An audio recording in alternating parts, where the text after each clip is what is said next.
thank everyone for coming. Once again, it's always terrific to see some of the same faces we're missing for months and months now, but it's really over a year now that we've been doing this virtually. So it's and hopefully we're coming to the end of that. So as the way we usually do this, I'll just thank some of our sponsors, which is Pro Photo Daily, American Photography, the wonderful folks at Photo Shelter, the folks at Epson and Archive Magazine. We thank them for their continued support. Tonight we have a great show. We have David Burnett, legendary David Burnett, and we have Iri Greco telling us the story of Sarah Schrimmel. So Iri, it is all yours. Great. Okay. I was expecting more of an intro. I'm ready. That's it. So I will start. Sarah and I are going to do the presentation. We're going to go back and forth. And I just want you to know that Jim it's the three of us that are part of this project. But I'm speaking on behalf of Breakthrough Media. And for those of you that don't know us, just really briefly, Jim and I have been running our own company, Breakthrough Media, for 12 years. And we work together as photographers. And we capture mainly sports and fitness. I would say that's our bread and butter. And that's how we met Sarah, which we'll talk about a little bit during the presentation. But we started this project with Sarah when we found out that she had breast cancer. And she's just an incredible human. You're going to learn a lot, maybe too much about her over the next half an hour. But I did want to share my screen, and then I'm going to just say a few things about the presentation. Sorry. Okay. Hold on. There we go. Sorry. Okay, here we are. Everyone can see that? Mm-hmm. Okay. Yes. So our project is called The Embodiment, and it is a photo essay that follows the experience of Sarah going through breast cancer, which she is just in the middle of, really. She'll tell you a lot more about that. It's a collaborative mix of media, which means it's part photo essay. It's a lot of Sarah's own words, which hopefully one day will become some kind of a photographic memoir. But she writes these incredible deep captions for the photos that we post on social media. So we've incorporated a lot of those into the presentation, and you will see quite a bit of that. We're not going to read most of them. We'll give you an opportunity to read them, but it just adds a layering between the imagery and her words, her voice.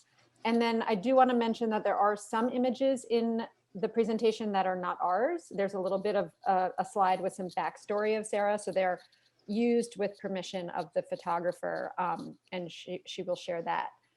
I also want to let you know that we will be giving you guys some time to read and digest the images and read the captions and digest the images. So there will be some pauses where we're not talking. And just to let you know that in advance, so you don't think that the connection was lost or that the presentation froze. And of course, we welcome tons of comments in the chat box and questions after the fact. So I'm just going to start by letting you know, this is sort of the mantra of the project. It's a visual invitation into one young woman's breast cancer journey, asking the question, how do you embody a foreign body? And how do we as photographers bear witness? So I'm going to toss it over to Sarah just to introduce herself, and she'll give you a little backstory of who she is, so that you understand the transformation that you're going to see occur between who she was for 38 years and then the woman that she's really transformed into just in the last 6 months, 8 months through this journey. Go ahead, Sarah. I'll give you, whoa, that started off with a bang, as it were. I'll let you guys read the captions on your own time, but I will explain them a little bit in my own words, starting with the very bottom right square. So you see me tonight, and when I began the journey, in the bottom right was was basically the last sort of headshot taken of me at Moto Yoga by a lovely photographer named Anisha. So I'm 39 now. I was diagnosed when I was 38. I had a long career on Broadway for 15 years. I did 7 different Broadway shows. That's what brought me to New York. You see the cover of Dance Magazine. And then, I started to get a little tired, as we do, as we get older, and I needed something new. So I got my yoga teacher training and became a yoga teacher. And I've been teaching yoga for almost a decade now. So that was sort of what brought me to New York City. And I've had this kind of amazing storied life here. I met the love of my life, the beautiful ginger man in the middle of the square who's holding me sweetly named James. We began our love affair last December. So we have, when I got diagnosed, we're only dating for 6 months. And there we are walking down the path to our house we bought. We bought a house this summer. We quarantined with my parents, but all before my diagnosis. And you look up to the top row, and where I'm holding my breast is right after I had my biopsy, where they basically told me they knew I had breast cancer. That shook everything up. Got to tell you, never ready for that when it comes. So the top middle picture was right after my mastectomy. So I was diagnosed with ER/PR positive, which means hormone receptor positive invasive ductal carcinoma, which is the long story for I got diagnosed with stage 2 breast cancer. I had a double mastectomy with reconstruction September 15th. And Iri reached out to me probably about a couple weeks later when I began posting on Instagram about my story. So that's a little bit about my background. What brings us here tonight with a hairless me. And Sarah, don't forget to mention the top left photo and why that was so significant. Yeah, so the top left photo. So when I found my lump walking down the path, which is like the middle left photo, right? You see my fiance James and I walking down this grass path. That's our backyard. I found my lump on that path. I just had an itch, and I was like, "Oh, there's something weird under my arm." Felt the size of a golf ball. I said, "James, can you feel this?" And he's like, "Babe, I feel your boobs all the time. Never felt that." I'm like, "Okay." So something I knew was very amiss. And I talked to my doctor on FaceTime because COVID. That's we're doing a Zoom presentation. Very similar to this. And she said, "It's probably nothing. You're young. You have no family history. We'll get an ultrasound. No big deal." I just knew. I knew something was not right. And so when I got my ultrasound a week and a half later, everyone was rushing. No one really said anything, but I knew. So I asked my friend, Manny Ruiz, who's also photographed me quite a bit throughout my career, to take pictures of me. And he was in Montauk. I was in East Hampton. So he came by and just took a ton of pictures on the beach. And then I asked him to do some nudes of me up in my yoga studio, because for some reason, I just knew everything would change. And the next day is when I got my biopsy, and the doctor said, I'm going to tell you tomorrow when the results come back that you have breast cancer.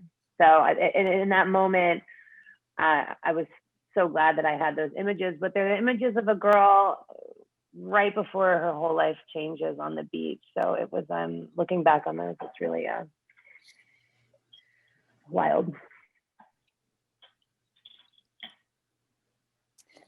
So enter the decision to do a project. On the right, you will see, this is taken directly from one of the captions that Sarah wrote, "Meet Big Lefty. How do you say goodbye to a part of yourself?" And so she has this hilarious story about how the left boob is bigger than the right boob. And there are 2 pictures here juxtaposed, so you get a sense of the old Sarah and the Sarah that she would become. So the picture on the right in the white bathing suit is the first shoot we did with Sarah. It was actually out in the Hamptons. It was in Montauk. Jim and I left Brooklyn at 2:30 in the morning to get there at 5 a.m. so we could shoot sunrise on the beach with her for Lululemon. And because she's wearing this surfer's bathing suit, and we had told her to unzip it just to give her that kind of California free vibe, her left boob kept falling out. And I was the one that had to keep putting it in. So I developed a relationship from our very first shoot with Big Lefty. When Sarah posted about getting cancer and having a double mastectomy, I don't want to say I like had an intimate relationship with her boobs, but I did. And so that was the first thing I thought about. And this is really intense because the picture on the left is by her friend Manny that she just mentioned. Those were the ones that she took in her yoga studio the day before she got the results of the biopsy. So that's Big Lefty before and basically after. And what's wild is I was like, can you see the tumor? Do you know what I mean? Like, because it's right there, you know, like, and I look at that now and I'm like, oh my gosh, like, it's there, you know, wild. Sarah, just a question, Yes. Sarah. Two questions. Yeah.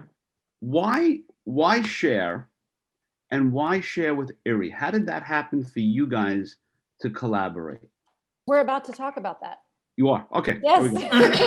Well, thank you for spoiler, because I was like, well, friends, let me tell you. Okay, well, you can answer why share, and then I will Yeah. answer why Jim and I, started the project with you. Why share? So I, when I got diagnosed, the first thing I did was I was like, hashtag breast cancer on Instagram, right? The medium that photographers, performers, everybody, artists, everyone and their brother, Instagram, right? So I'm like, how do we get information? Let's do hashtags, hashtag cancer, hashtag breast cancer, hashtag young under 40 breast cancer, all these things. Because I was swimming, I did not even, again, where do you start?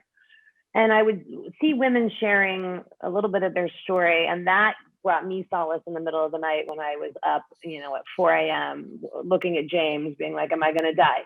And like crying. And so I thought, I already had a platform where I am a very open, transparent person. When I was on Broadway, and especially as a yoga teacher, that's my company's called Damn Good Yoga, and I'm just like a little irreverent, a little like, I just tell it like it is. So when this happened, I had two ways of going. I was like, I either want to be very private and keep it in and protect our family, or I'm going to share in the way that I share my teachings and the way I share my life, which is open, candidly, and honestly. And I spoke with James, I spoke with my family, and I thought the right thing to do was share in a way that was completely unabashedly real, because if I could help one girl, hashtag breast cancer, find me, and then it was worth any kind of opening of my privacy. And it's been, and we'll talk about this in the presentation, it's been mind-boggling how many women who are my age message me every day and said, I just got diagnosed, I found your page, thank you. So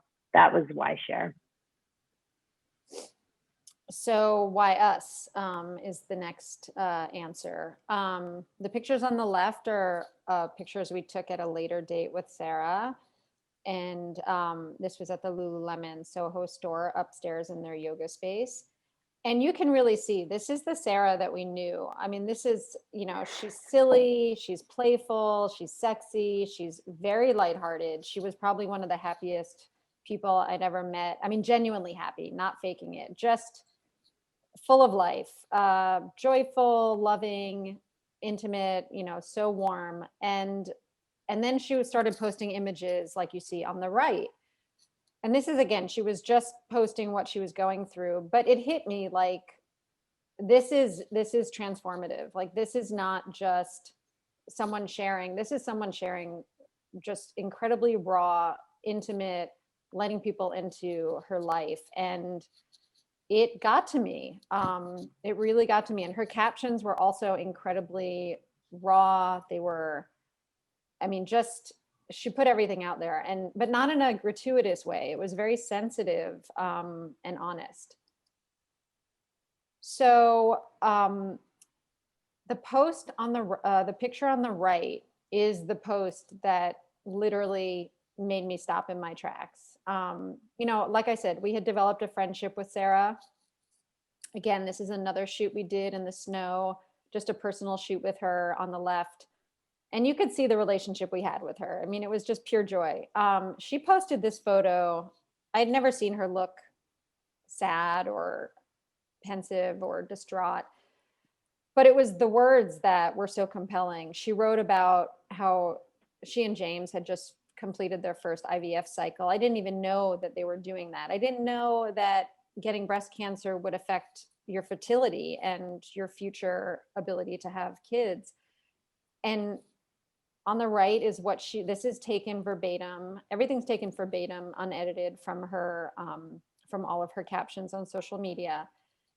And I read this and I was like on the floor. I couldn't stop crying.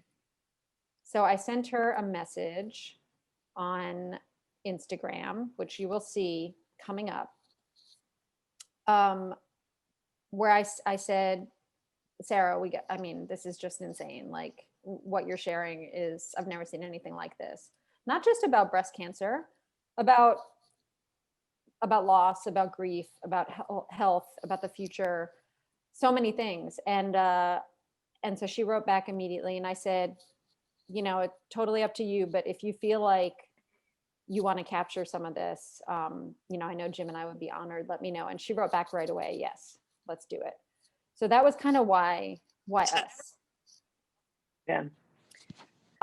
So this section is called, and we're going to go deeper into that. This section is called Emotional GPS, because this is where we started. How do we locate our project? How do we start our project? What is home for the project, and where are we going from here? So it was really like, how do we find a way to identify and locate all of the emotional things that she was going through, plus the physical things that she was going through, and what kind of story were we going to tell, and how are we going to do it? So first off, we knew we just had to be there in person. We had to be with her, which this is COVID. I think we had this conversation in September, late September. I think we started the project in October. How are we going to do this with COVID? We can't go to the doctor with her. We can't go to chemo with her. We can't go see the plastic surgeon with her. We can't do all this stuff. We couldn't even really be around her that much in case of risk of, us, getting her sick. So that was A. Part of that was B, which is document the time and place. So find moments that were going to be frozen in time, because her body was going to be changing, right? Her attitude was going to be changing. So we wanted to find a way that we could document the things that were temporal, that needed to be captured when they were happening. Her body was, like I said, her body was going to be changing. Her breasts were going to be changing. A lot of things were going to be happening, and we needed to give that the documentary approach. But then, almost more importantly, we needed to figure out how to translate between the outer reality and the inner reality, what she was going through emotionally, psychologically. And how do you do that in photography, especially when you can't always be there when it's happening? Fourth was create a visual language. What does the project look like? What is the aesthetic? What do we want it to look like? Like, what do we want to convey? And then lastly, just be there anytime you can.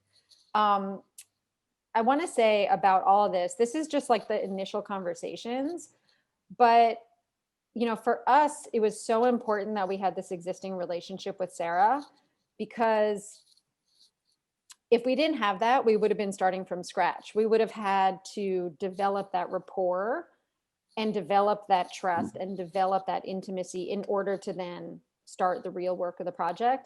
But because we had shot with Sarah over a couple of years, and we had really established a very safe place for her, which is what we always try to do with people that we're capturing, that we knew, that she knew that we were never going to be exploitative, that we were never going to, show her in a way that she didn't want to be shown. So we had this level of trust that was really the huge foundation of starting this project. And it allowed her from the get-go to just let us in, like right out of the gate. And that made a huge difference.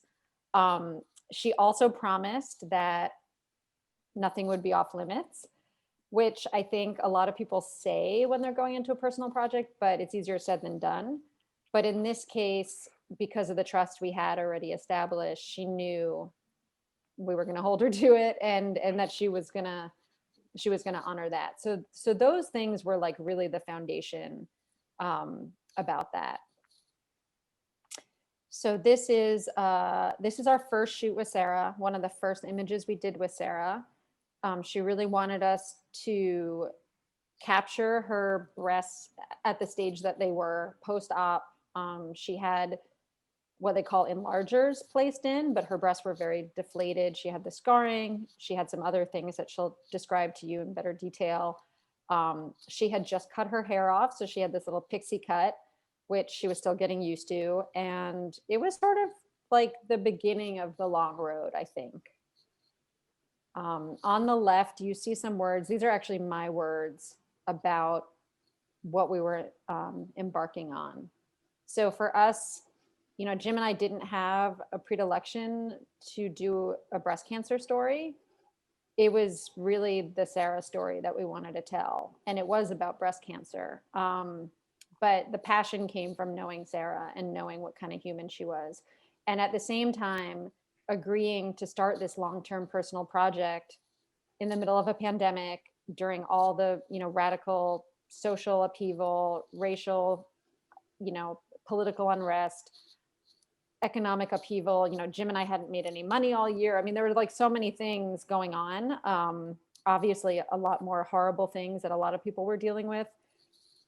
But we just knew like this was what we did. Like, we're photographers. So how could we not do what we do?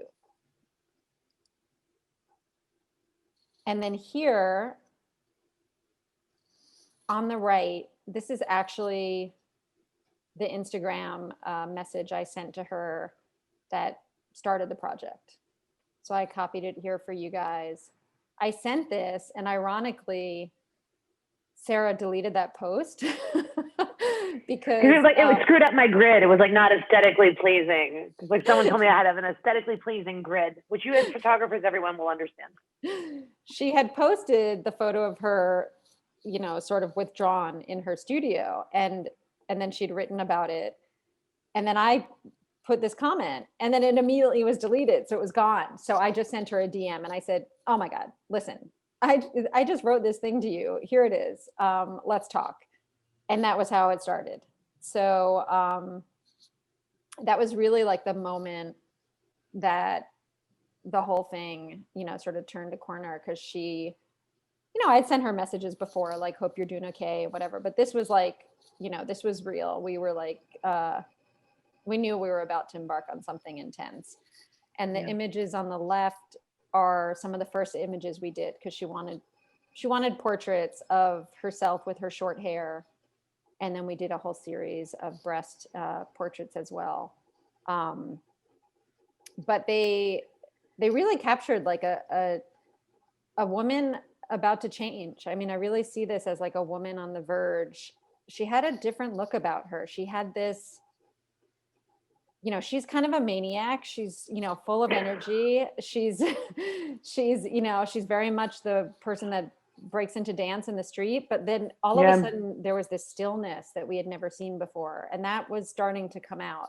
So it was a really interesting start of the transformation. And now I'll turn it over to her. Yeah, so I think Iri did a really beautiful job of explaining the whys, you know, why we are here now talking about this together. And I think that the documenting the time and the place for me, when she and Jim reached out and said, you know, listen, we would be honored to shoot this, I first was extremely overwhelmed, just because they're, you know, I think like the two most incredibly talented photographers I've ever worked with. I've been so lucky to work with so much, but because of our personal relationship. So, you know, in these photos, they're already showing you 3 different periods of my body. As a dancer, professional dancer, the body change was so profound to me, right? Understanding that in 6 short months, it's right now from my mastectomy, it's been 6 months. So from the photos you were seeing of the short hair, that's about, well, let's see, October, you know, it's like 4 or 5 months. So if you'll see through these images, how important it was for us to document the changes in my body, and also how difficult it was for me, and it is now still, to look at them, because my body was my calling card my entire life. I was hired because of my body. I paid my rent because of my body, and now I have no control over my body. And so you see the first image on the left was right. They're called expanders.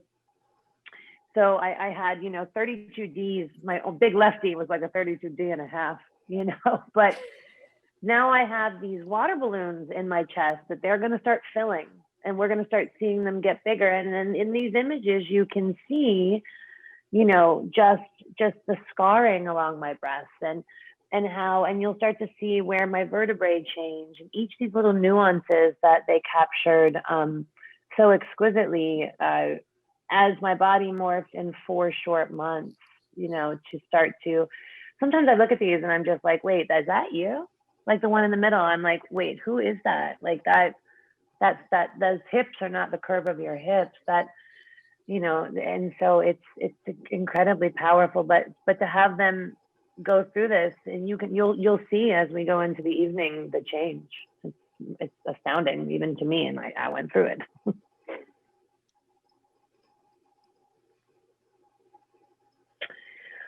Whew. Okay, so this was I think this was the first test of, like the portrait session was, again, I'm sure you guys can already tell, I'm still a lighthearted, funny person. I always was, just, bald with new breasts. But the portrait session felt very familiar to us. We did some really interesting things, which you'll see later that day. But this was truly the first time in the project where they were going to be flies on the wall of a morning, which you can never prepare for. And I say, how do you walk out of your front door and into your first chemotherapy treatment? It all felt a little like sort of fun and make believe until this moment of me going to literally have poison injected into me for hours on end. So Iri and Jim were here. They were here. I went to teach a private yoga session because that's me. The day I got chemo, I came home. Iri and Jim were here. My fiance was here, and a puppy. And I just sort of wandered around blindly in my apartment. And because we have the relationship we have, I was so comfortable showing all of the emotions, or just not showing, just being in the moment. And they captured it. And it was, as you see to the left, I was like, do you put on makeup when you go to chemo? Like, maybe I should, to walk in there proudly. And in the middle was, almost looks like I could be looking in the mirror before a Broadway show. And then the last photo was right about as I was about to leave. And, there's a series of photos we have, and God, I wish we could show you guys all of them, but eventually, I was wandering around naked, and Jim captured a bunch of photos of me in my closet, rummaging through. And I just was like, what do I wear? What do I pack? It's like I was going to a trip to St. Bart's, but not. So I picked this onesie on the right because that felt sensible to wear to an appointment where you roll down and put an IV in. And so I did it, and I didn't wear anything under the onesie because when you have fake breasts now with these miraculous, mastectomy breasts, you don't wear a bra. So I put on a onesie, and then I walked out of the house, and I was like, shit. Oh, am I allowed to curse? Is that okay? Okay, sorry. I was like, shit. We encourage oh it. God, okay, thanks, Frank. Sorry. I was like, my tits are going to be out. I'm going to have the IV in my arm. And then I just literally was like, I just had a breakdown, and James embraced me and took my bag and walked out of the door to the first chemo. And, but it was wild that we have these images from a day that felt like every emotion you could imagine.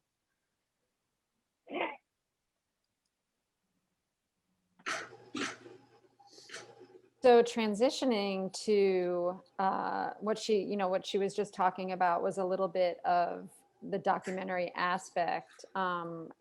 This is not a documentary project per se, and I'll talk more about that.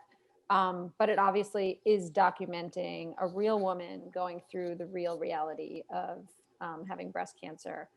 However, partly because of, really entirely because of COVID, we couldn't document it. We could be in her apartment the morning she was preparing for her first chemo, and we could come over at night when she was writhing in pain, but we couldn't be there for all the things that any photographer would document if they were documenting something like this, an illness, hospital visits, treatments, etc.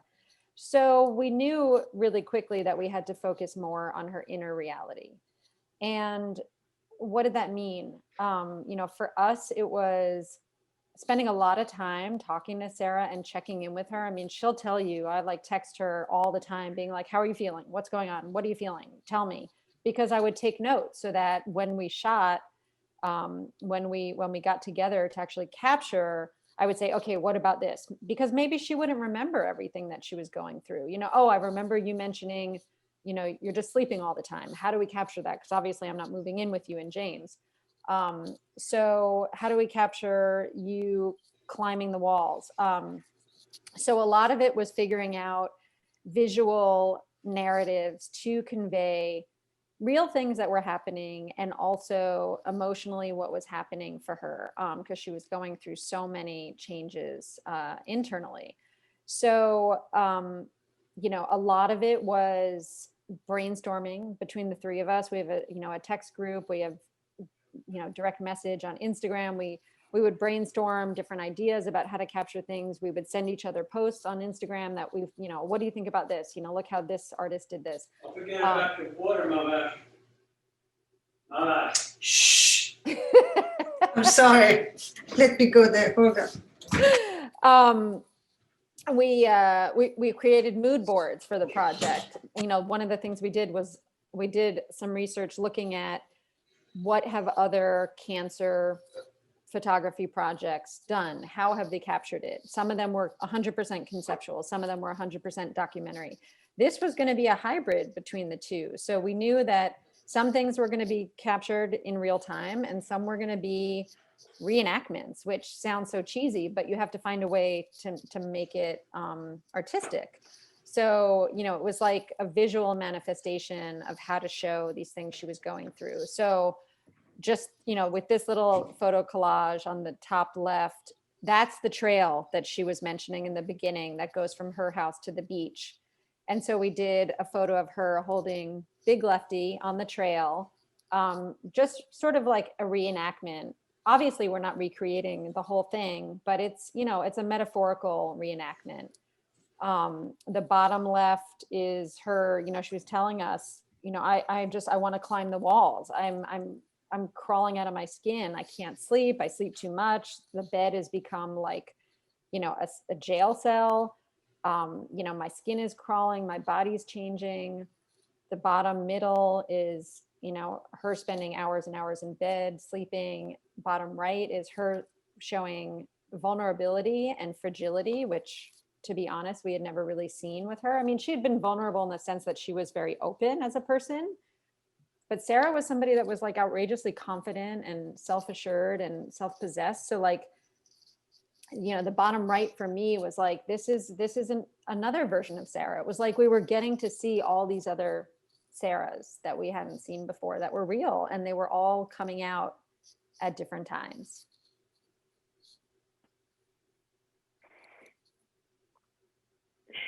Like all of these photos.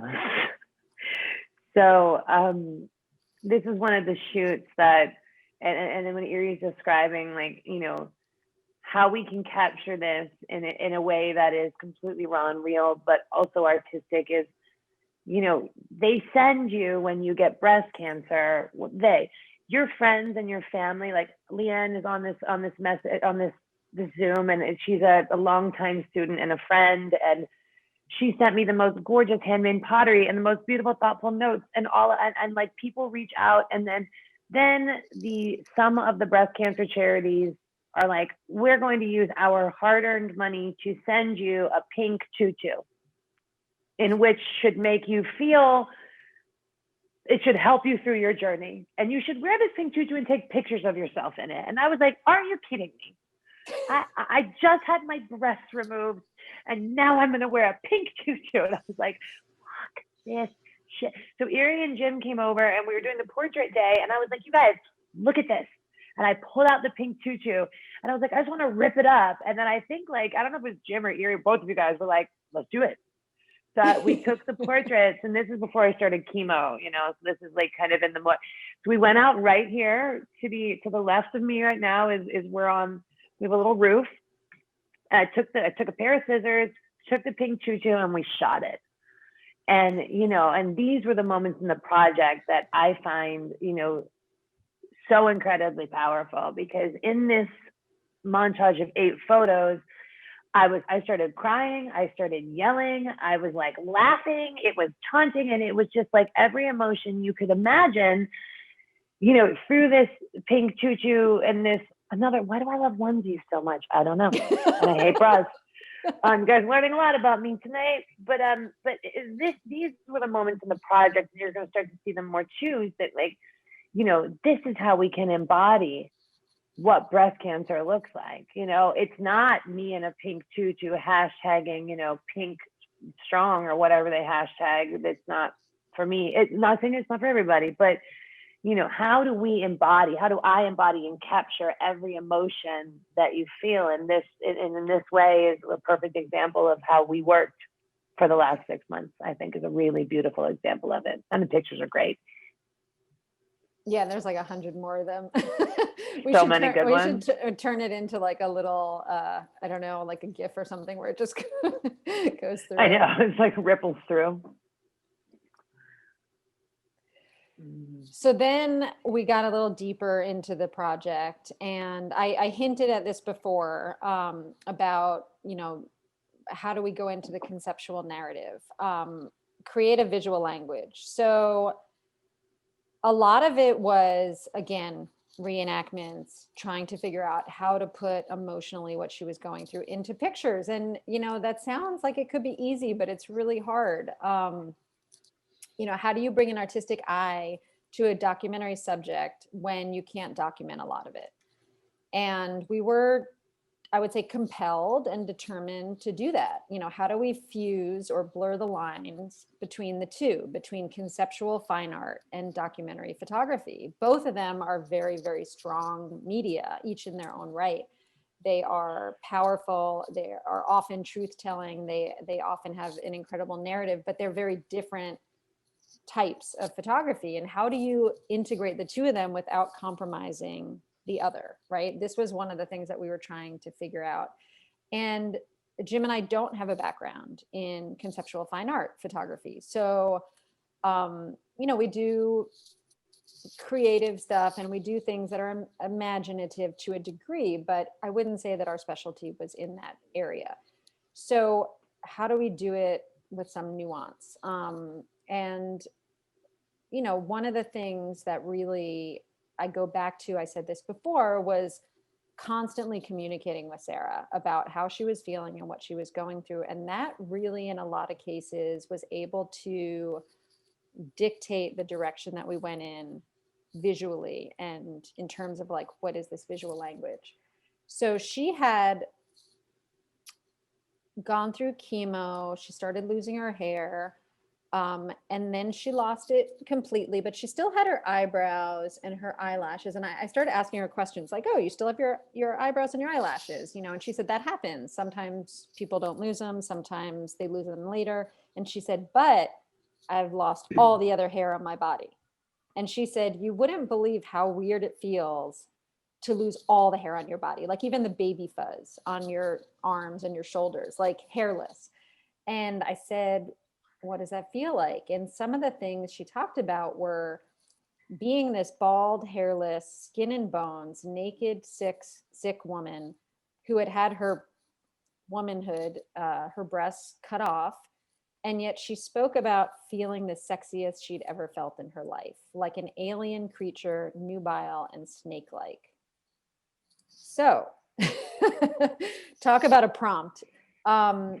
Immediately we were like, how do we depict this? How do we depict the suffering of that and the pain of that and the sensuality, the tactileness, the nuance, the slipperiness of it? How do we, we've made some jokes about her being like covered in primordial ooze, or, we had some really crazy ideas, But Well, we decided to do it with Iri straddling me over a bathtub, me looking up at her, straddling me. And this is no, that's it. We should have the BTS of that on here, but next time. Yeah.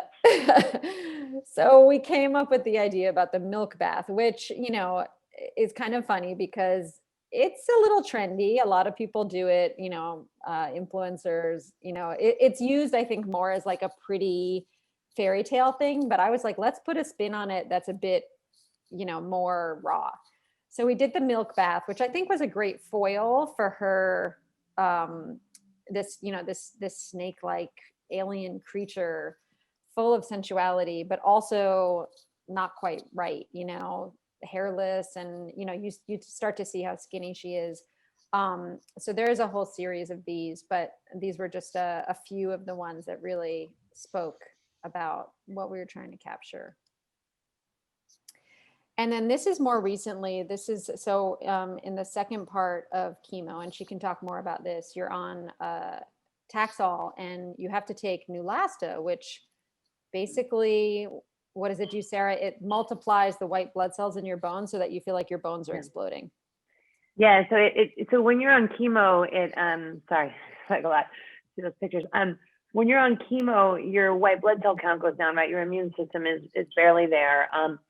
So in order for you not to have like a neutropenic fever, which is something you get when basically your body's like, I can't fight anything, they give you a shot, and it raises your white blood cells. The way your body makes white blood cells is in your bone marrow. And when your bones start to make the white blood cells, they produce histamines, yada, yada, yada. Anyway, it feels like the biggest bones in your body are being taken like a ice pick to, like a pickaxe, and they're going in, and then all of a sudden they hit a nerve and it goes. So, and that happens all night long. Like that would happen for me for at least 48 hours. And so Iri came over on this particular night, which again, in this project, like as open of a person as I am and as comfortable as I am with Iri and Jim, like this night I was like, I can't do it. And then I just was like, I promised I would show this. This is important. And she came over, and it was the last thing I wanted to do was even let anyone look at me, let alone touch me or take pictures of me. And so this was that evening where I was writhing in pain. I mean, bed, floor, you name it. You'll see some more, but this was that. And this is, this is documentary in the sense that, this wasn't staged, it wasn't like the milk bath, which was staged to convey, a particular theme. This was happening in real time. But, one of the things that we decided early on, Jim, myself, and Sarah, was we were going to be consistent with the look and feel of the project so that you wouldn't feel like, oh, that's documentary and that's conceptual and the two don't really mix. So we came up again with this visual narrative that would allow us to shoot some things documentary style and other things staged conceptual shoots, but that it was somehow a seamless, project. And, Sarah and I talked about this in the lead up to the presentation about how do you capture pain without just relying on pain face, because I could have just focused on only taking pain faces of her, right? I mean, the one on the left is clear, but then how many other ways can you capture that? Her legs wouldn't sit still. She kept rubbing them. She kept moving them. She said, her femurs felt like they were exploding. So, it's like, again, back to this idea of how do you capture the story without just knocking someone over the head with a hammer and, have some nuance of storytelling. Oh, and this is what I was just talking about. It's just fucking be there. I mean, she came in this night, and I moved from the bed to the floor, which I would do in the middle of the night.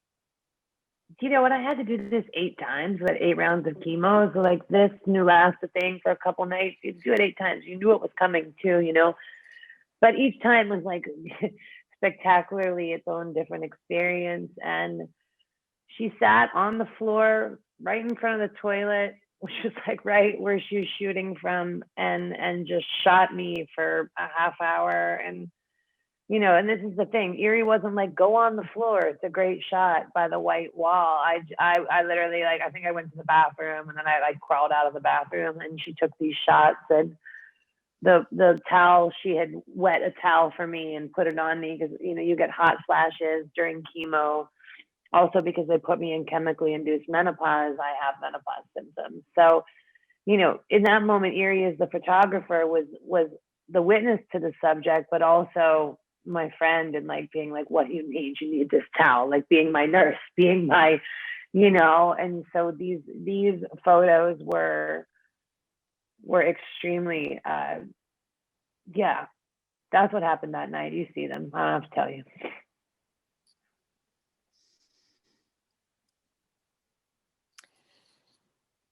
So this is a little bit just about the challenges of making this project during COVID.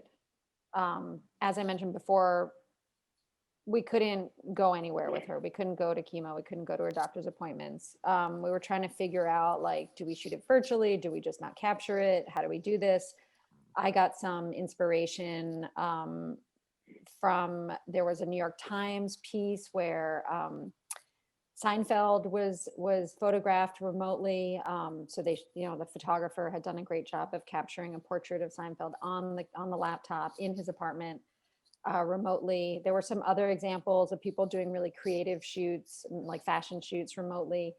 So we were really struggling with this, and you'll see a couple of examples of different attempts to shoot remotely that we did. As a photographer, nothing really makes up for not being there. So, this was definitely not our first choice. But the caption on the left was written by me about the experience of trying to do this virtual capture. We had been in the apartment with her. You saw those photos where she's putting on the red lipstick and wearing the ridiculous onesie and her, just being in tears before she left, crying when she was hugging Glory, her dog, and James before they left. And we had decided that Jim and I would stay in their apartment, empty, with Glory, to capture the virtual chemo session. And the idea that Jim and I had was to show the apartment without Sarah in it, because that felt like that's the story. I mean, she's in chemo, we're not there, and it's COVID. Like we wanted to inject the reality of COVID into it, so that it wasn't just like, oh yeah, we did a remote shoot and it looks kind of crappy because it's pixelated. So this shot, I thought it was incredibly intense because it's like Glory knew. I mean, she could hear Sarah's voice because we were doing FaceTime. So Sarah would talk to us occasionally and she could hear Sarah's voice, but it's like she got off the sofa and she just stood there in the middle of the room and she looked towards the computer. And it's like the dog was as unnerved as we were. So these are just some examples of attempts. You could see the screenshot with me and Jim FaceTiming with Sarah. This is her first chemo session where she got her first dose of what they call the red devil.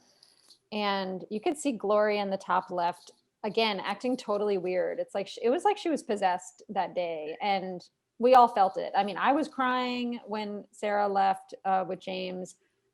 I was like behind the camera, like tears welling up. And I was just like, okay, just stay focused, stay focused. And then she left and Jim and I just were like, holy shit, that was intense. And then we stayed in her apartment for about 3 hours so we could do this remote shooting.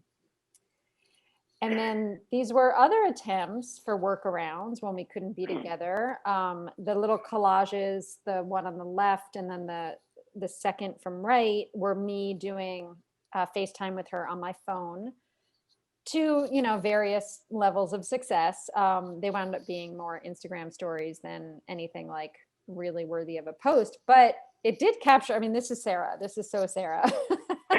You can see her personality. I mean, the one towards the right, I think that might have been her second chemo session. So just a total goofball.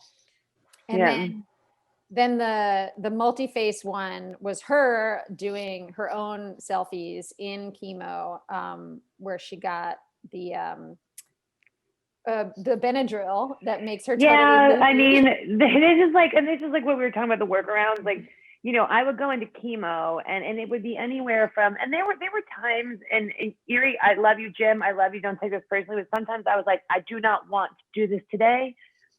I can't, I can't do the FaceTime. I can't because, the nurse is coming in and she's like, you don't know the schedule and things go wrong each time with the hospital. And so I was like, I don't want to think about what angle you want me to put the iPad at today. I just got like, she missed the vein. And so this one, the one where I have like 80 of my head, they give you Benadryl with the last 4 rounds of my chemo. They give you IV Benadryl. And you guys are probably thinking, oh, Benadryl, like cool story, Sarah, like whatever. It's just like no big deal. It makes you tired.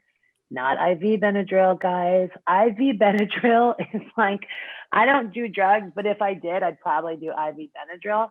It is like, so they give you IV Benadryl immediately. You feel like you're in, I don't know, some alternate universe. And Iri is talking to me on the iPad going, Sarah, get this angle. And then I'm like, la, la, la. I'm like, she's like, Sarah, move the iPad over here. And I was like, can't, Iri, bye. And I like hung up.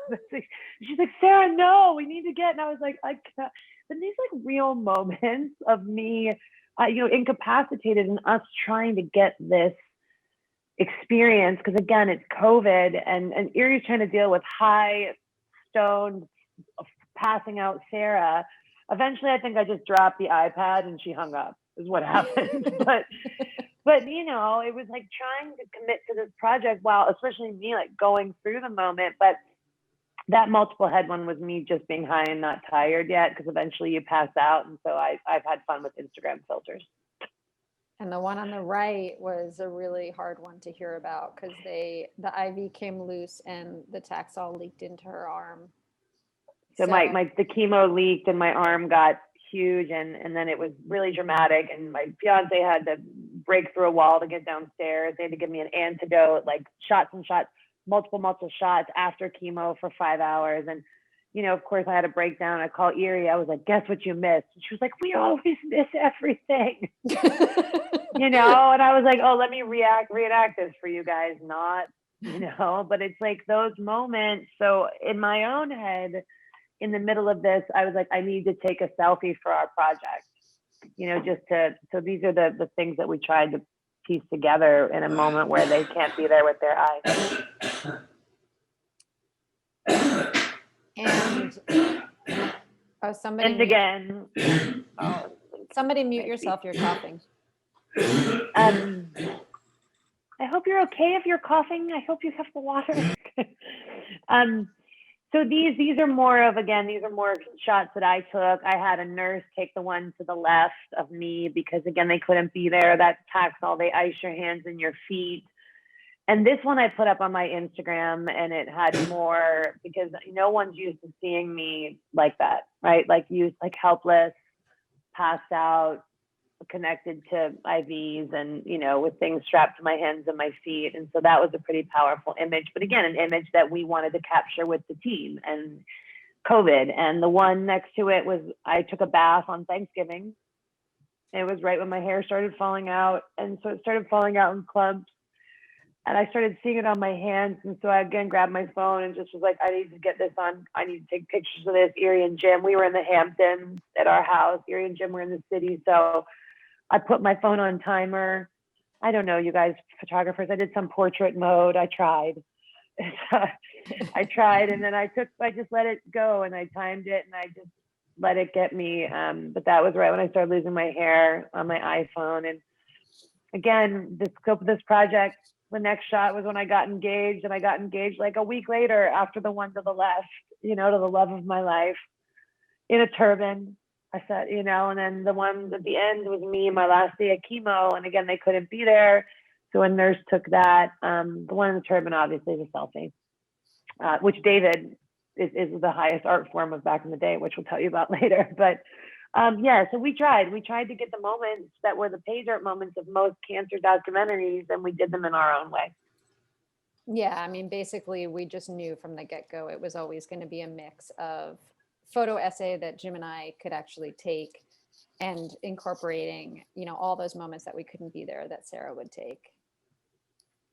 So, you know, just to like reiterate a little bit about what I was saying before, how do you create a project like this when you're missing the meat of the moment? Clearly, you saw like some of the biggest moments in Sarah's life and in Sarah's breast cancer journey we weren't there for.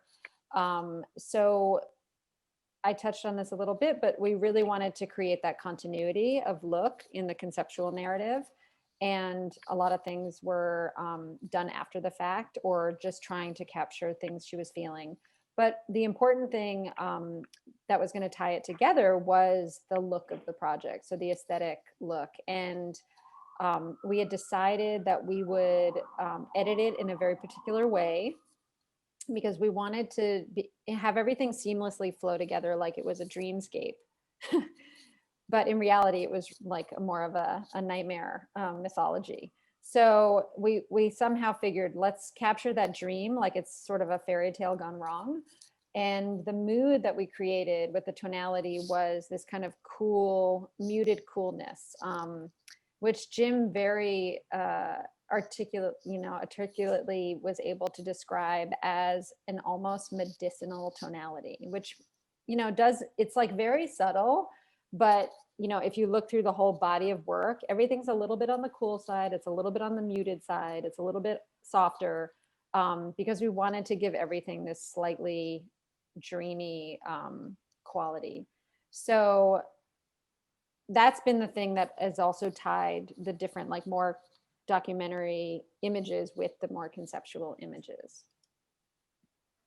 And again, you see that here in this trio of images. And these were some of our recreations, her just spending hours and hours in bed, staring at the walls, her kind of just, you know, screaming in bed and flailing about, and then her being this somewhat, you know, alien creature that's just, you know, somehow detached from her own body, even though, as knowing Sarah, she's so intimately connected to her body.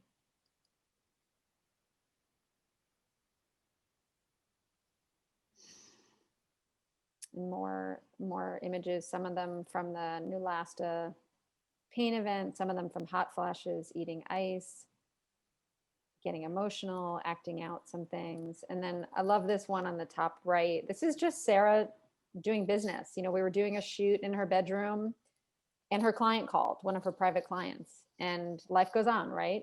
She still has to run her business. She still has to keep going on with things.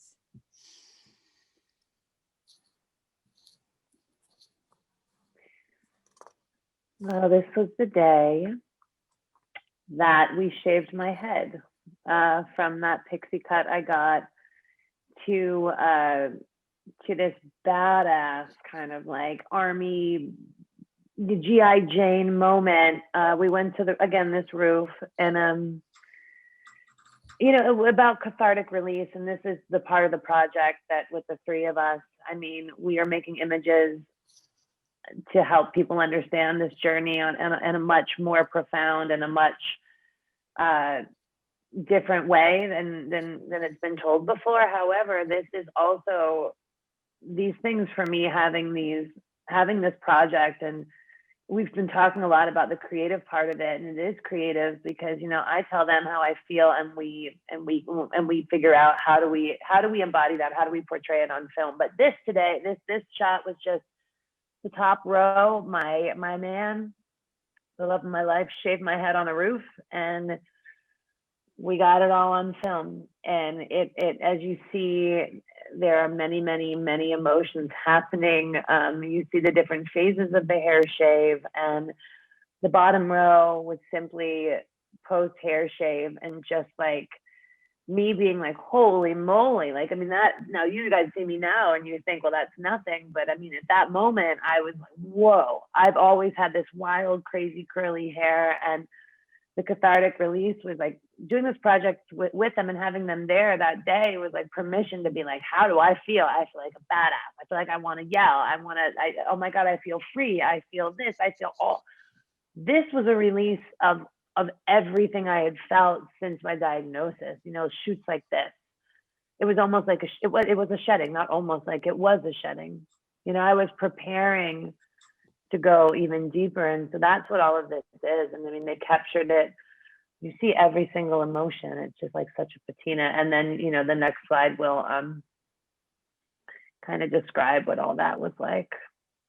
And I do want to add something that you didn't mention, Sarah, when we talked yesterday about the presentation. One of the things that Sarah shared, because I was talking about how much of a cathartic release it was for her, not just in the moment, but also when she was having really hard days, she would actually say, I'm so looking forward to shooting because I have so much that I'm going through, but then I have this bright light of like this creative outlet that's really keeping me going. And knowing that she was sharing these experiences with people in her life and people she didn't know with the breast cancer community. And there was so much cathartic energy around that. But one thing she shared yesterday was a lot of the cathartic release is happening now, because at the time, Oh, yeah, I didn't say that.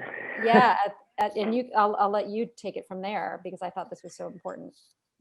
It's happening now. Like I told Iri yesterday, and she was shocked. She's like, "You haven't looked at all the pictures?" And she was showing me this presentation, and I was like, "No, to be honest, I've had, you know, it being in treatment and running a business and doing everything. I haven't had time to sit, and also I think a part of me is a little not ready yet to revisit some of that, and the experience is cathartic, but having these images, like, I mean, I'm sure you guys have seen, I've been emotional a little bit tonight, like is because when you get diagnosed, you're like, head down, get through it, don't ask questions, you just got to get through it, you just got to stay alive, you know, and you got to not let it take you down. And now the processing has happened. You know, I'm in radiation, I'm on the back end of chemo, a month out of chemo, and I'm seeing these images now, and I'm remembering these moments because you don't remember them because you're just going. And so having this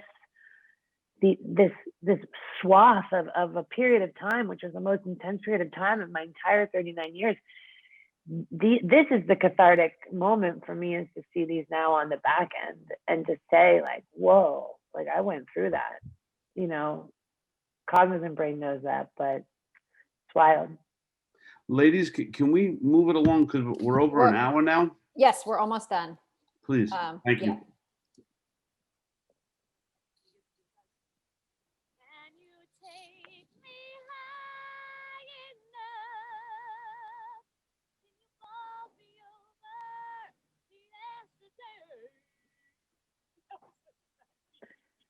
And then I started to sing while he was shaving my head, and I have no idea why. And we captured it all on video, and that was still on the left from that. Just like, again, just a cathartic release. Like, you know, they say on Broadway, when your emotions are so strong and you can't speak them anymore, you have to sing them. So I think that's what happened there.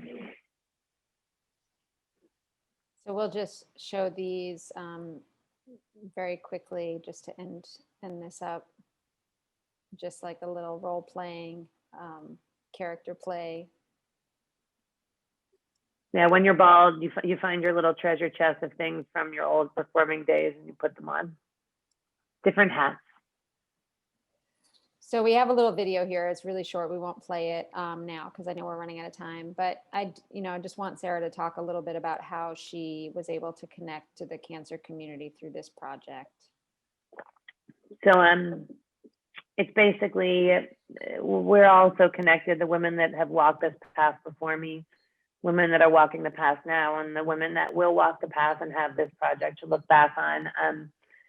You know, we're all connected, and you as photographers, not just Iri and Jim and all of you here tonight, what you're creating is that for people, that connection, that way to understand a world you know nothing about. And so, you know, this project will continue that lineage on in a different way, I hope, by telling the true story, right, and the raw story, and again, honoring the people that came before me and the people yet to come, and the people that are fighting the fight now, and showing that it isn't just IVs and tears and skinny bald people with no eyebrows. It is someone experiencing every scope of emotion through this, and every part of life. Yeah, that is your strength comes through in these images, and your humor, which and capturing it and sometimes recreating it is really really profound. Really, very, very beautiful. And we want you to come back and show us more, and all the rest. I mean, it's just very inspiring. Very inspiring. Thank you, Frank. That's, Thank you. yeah, it's Yeah. something else. We're humbled by your courage. Oh, thanks, Frank. I'm gonna be okay, guys. Don't worry about me. So, right. thank you. But I'm humbled by this project that we're all the three of us doing, and that you gave us the time this evening to share it. It's important stuff. So thank It is. you. It is, and there's an open invitation to come back, please. Thank you. Please. Mm. Okay, let's take a little break, and we will get David on in just a moment. Thank you very much. For I'm gonna grab a Thank you. glass That of was water. great. Thank you. Thanks. That was great.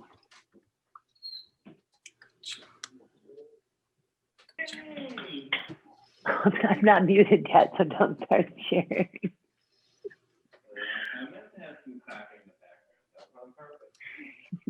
Sarah, you can mute yourself too.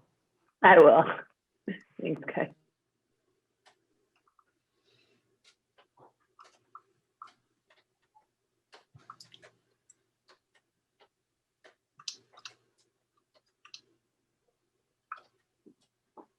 Okay. All right. Okay. Mm. Great job. Great job. Okay. And everybody in the chat room is humbled and beautiful. Really beautiful. Okay. All right. All right. Is David there? Let's get David on. About to follow that.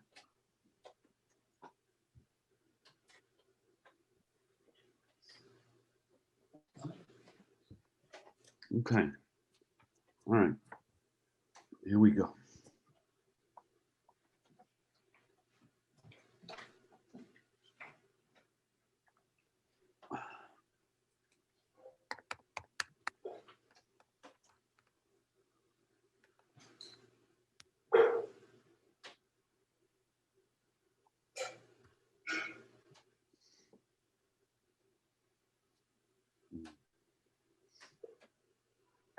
Ready, Jay? David? I'm here. Okay. Your hair looks great, David. Well, that was really, can you hear me? Audio Yes. okay? Yeah. You're good. That was so interesting because honestly, I think over the course of my many years of doing this, I've been working like 53 years or something as a photographer. It's like some number that I'm incapable of actually calculating, even though I was a math major. But seeing this kind of collaboration between photographer and subject, it's the kind of thing that I think we all look for in our work, to find a person or an idea or a project and to grab on and kind of make it something that both subject and photographer are part of the whole creative mix. And I think it's very interesting to see how you were able to kind of hit it off together, and you got through all through the yelling and screaming days. I can't imagine what those were like, but it sounds like there were tough days and great days. And the thing I would have to say as a photographer, I mean, do you want me to get going, or are we just No, going in here? Yeah. David, your words of wisdom, we all want to hear. No, but I mean, it's, I can think of any number of things that I wish I had stayed with over the years, that either it wasn't convenient or I got called to go on something else. That was usually the usual excuse, is like, I got to go to Korea or something. But where you're able to have a depth of contact between photographer and subject, it's great. It's hard to find that kind of situation without really deciding to make that your life. And I'm glad to see you guys were able to do that. So I wish you both well. I mean, it's Sarah, it's my daughter's a musical theater actor, and so I'm very a lot of little things there really resonated. You want me to just leap into this? Yeah, here we go, David. Okay, all right. Well, so Frank asked me to do something. What I realized in 53 years, you can photograph a hell of a lot of stuff. And so I just have plucked a couple of stories along the way and want to talk about them as a, I was one of these kids in the 1950s and 60s that grew up with Look magazine and Life magazine. And that was before, if you can imagine, there was ever a time before Wolf Blitzer. That was how we kind of found out what was going on those little clips on television. I was a big fan of Douglas Edwards and the News, which up until Cronkite took over in the early 60s was 15 minutes every night. Wasn't even half an hour yet. By the time I got out of college in 1968 and started freelancing, and by the time I went to Vietnam in 1970, the evening news was really something that anchored probably the vast majority of the country every night at 6:37, whatever your local time slot was. But for me, weekly magazines were really what it was all about. I loved Look, which was every other week, Life, which amazingly, they got it out every week. When you see what, in the age before, try and explain this to somebody who's under 30. It's like, yeah, we actually had to shoot a roll of film, and it had to, like, I always talk about the picture, one of my pictures from Vietnam, from Quang Tri, which was the northern tier of South Vietnam. You'd shoot a picture on, let's say, a Sunday. You'd find somebody maybe going to Saigon that night, and you give them an envelope, and they would pigeon. That was what we always called the people who would carry your film. And you would always buy them a beer if they were ever hesitant. Try and convince them that was the honorable and right thing to do. The film would get Sunday night or Monday morning to Saigon. It would get transferred to a packet, one of these big red Time Incorporated film packets, get put on a Pan Am round the world flight, and would arrive Wednesday in New York. Then and we always described it as the most important person in the whole chain was the motorcyclist who picked up the film at the airport, after it got cleared through customs, and raced through Midtown traffic to get it to the Time Life Photo Lab. And the film would go up and get processed Wednesday afternoon. They would make contact sheets Wednesday night. Thursday morning, the researchers would come in, and these stacks of beautiful film actually touching the paper. They hadn't yet invented those horrible negative carriers. So the film actually had to lay on the paper, and they were really sharp. But they'd look at the contact sheets, and they'd order a bunch of prints up, and Thursday night they'd print them in the lab. And Friday morning they'd come in, which was the day the magazine closed, and they'd talk about it with the editor, and we're going to do a story on so and so. And it's like 5 days. Now they had the advantage of 5 days after the pictures were taken, at least you knew what the hell it was about. What was the story? What are we trying to say here? And they would then tweet around with the prints and say, that's going to go in that space. And then Friday night, one of the editors, usually Arnold Drapkin, would put everything in a big satchel and take the evening flight to Chicago. I can't believe it. You're a sight this that it ever got done. The evening flight to Chicago with the final layouts, and they would shoot them with the big press cameras, put it on the press, and Monday morning, 8 days after you'd taken a picture, it would be in print. try and explain that to somebody who knows the world by looking at their phone and taking pictures with their phone every minute, which of course we also do that too. But I'm going to go into, let's see, I hope this works, screen share mode, and here and over there, and then here. Okay, it's Good working. job, Dave. All right, my website, you're all welcome to come have a look. I did a story on Abe Lincoln, the bicentennial of his birth about 15 years ago. I went out to Illinois and Kentucky, where he played as a child in this little field, and then where he'd been as a state legislature and at the White House. And the last thing I did was to go to the Library of Congress and look at this Alexander Gardner original 8x10-inch glass plate that had actually received photons of light that had emanated from the actual Abraham Lincoln. And I mean, this thing is a piece of glass that got made into a wet, or not a wet plate, but into a negative, into an 8x10 camera. Picture of Lincoln with his general and the not Wackenhut, the other his bodyguard, who later it became a security company. That's this famous picture that we know, and I'm shooting and shooting and shooting. The conservator has these little white gloves and is holding it gently by the side, and I had to kind of get above it.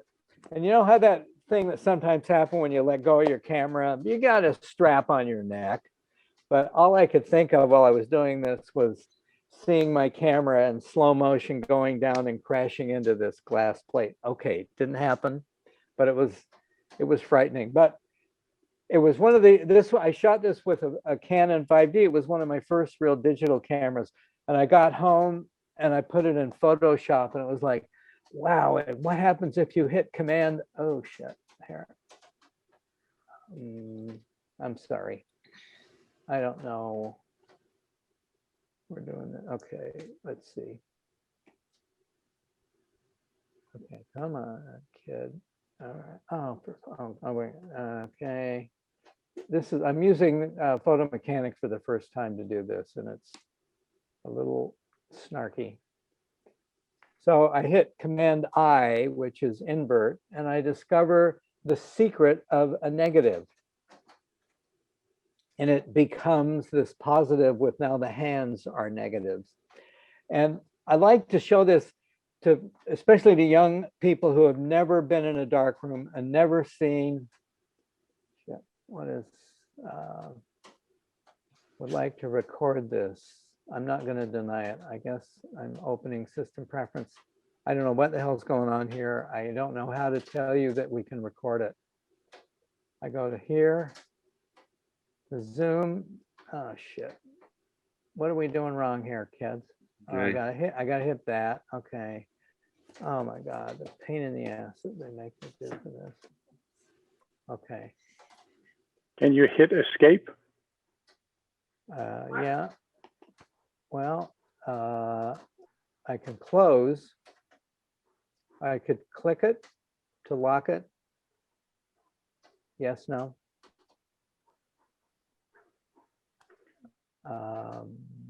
Let's see if that works. All I can tell you is don't upgrade your Mac.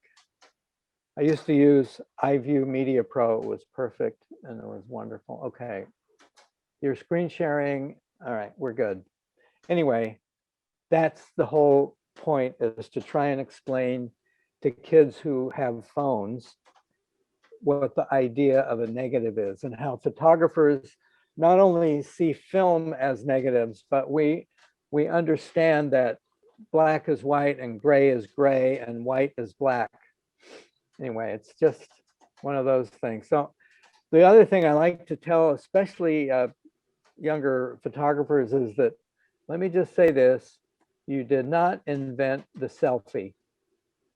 Like, everybody thinks that because they can go hold their phone out and make a picture of that, that becomes this new invention of selfie. All we needed was a mirror. So that was with my 1934 Leica.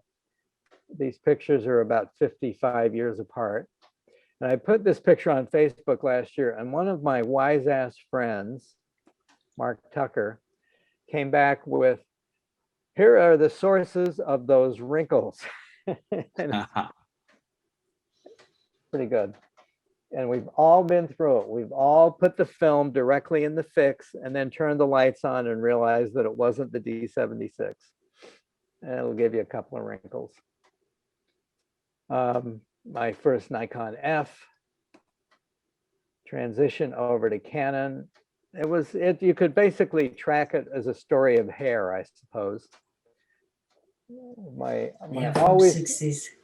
my ever-present M4 Leica with Tri-X. Whatever else you were carrying, you had an M4 Leica with Tri-X, just in case news would break out. This was the Polaroid SX70.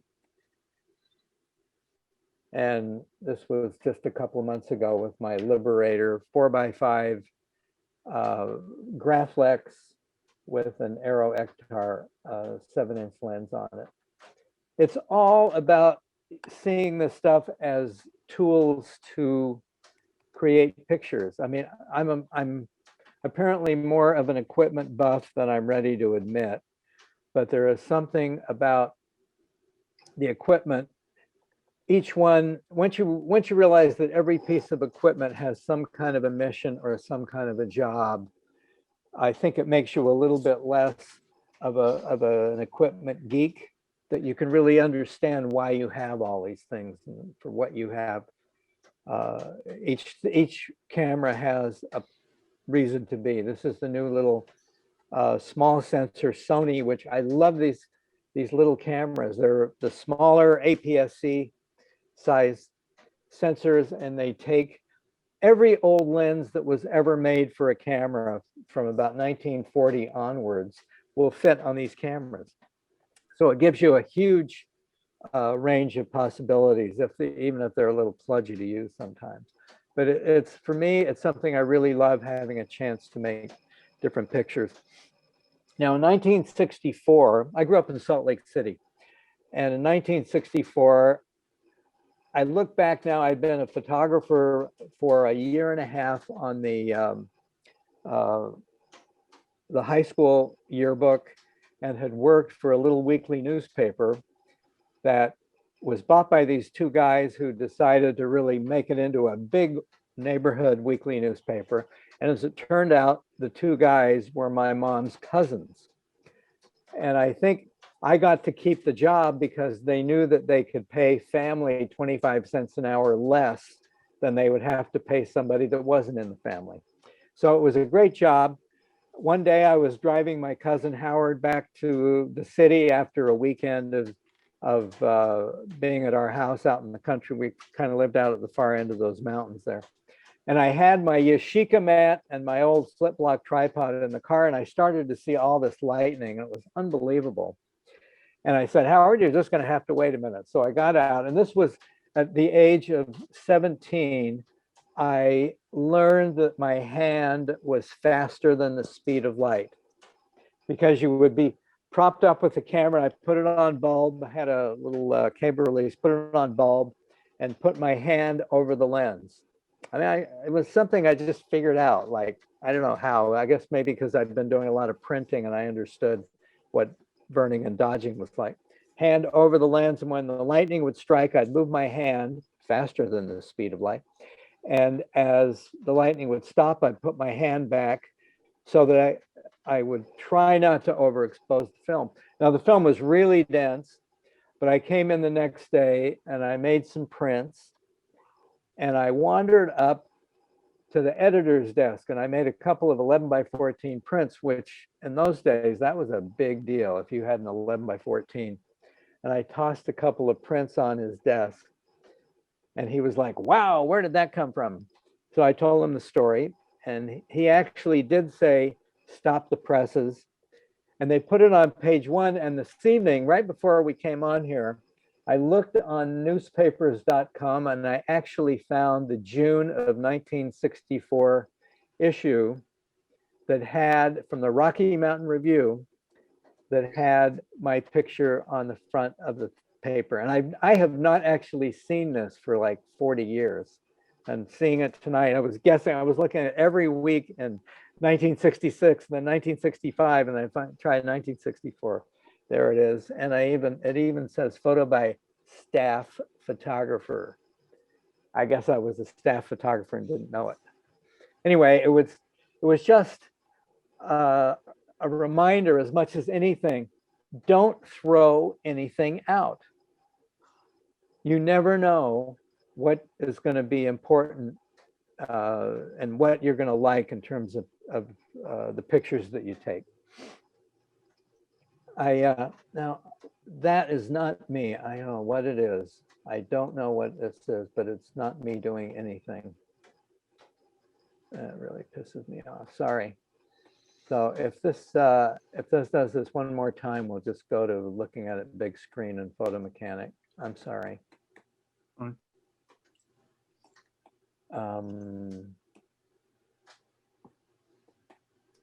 Come on.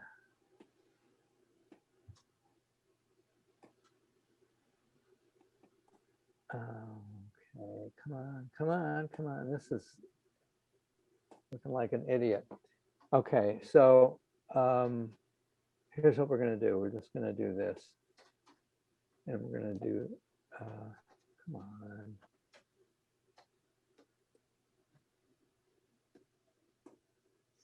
All right. I'm sorry, I don't know what the problem is, but it keeps leaving, so we'll just do this. Okay. I went to work as a freelancer. I had a summer job with Time magazine in the summer of '67, and I kind of got hooked up with them. When I graduated from college in 1968, went around Europe for a couple of months and came back and started freelancing in Washington, DC. After 6 months, it only came to me later that I find this out, that I had been taking so many of the little half-day jobs from the regulars in Washington that they called New York and they said, "Can you get rid of Burnett? He is eating all our jobs." So they offered me Miami, where there was, at least for the next 6 months, there was a bureau chief and a bureau. So I moved to Miami. Very quickly, one of the first things that happened was the Apollo 10 and 11. 10 was the first trip around the moon, not the first trip, the second trip around the moon, and 11 was the first trip to land on the moon. And for 11, I went up and I watched the launch of Apollo 10, but they had all these famous photographers, Ralph Morris and all these people that were kind of household names. I said, but they're all photographing the rocket. Maybe I should do the people. And the editor said, great. And these ended up being my first color pictures in Time magazine. And I look back at these now. Last year, well, 2019 was the 50th anniversary of Apollo 10 and 11. And so I look back on these pictures that I shot of all the people that came, the hundreds of thousands of people came to Florida, people driving down with their kids in the car and sleeping in the car and on the ground in sleeping bags. They wanted their kids to see the launch, and it was packed along the Indian River right next to Titusville, which was the nearest little town to the launch site. Like, official man on the moon program. There was nothing official about it other than the word. But you saw all kinds of people trying to take advantage. You know, if you had a VW van, you got in there with 10 of your best friends and you drove down to, you know, with song lyrics painted on the side. At the now defunct Titusville Mall, there was a square dance the night before the launch. And I thought, what more American kind of event could there be the night before we go to the moon than a square dance? This guy was like just 100 people short of a hootenanny, but it was great. People would just come and camp out. It was a very, well, actually, here's what's really interesting. This was 3 weeks before Woodstock.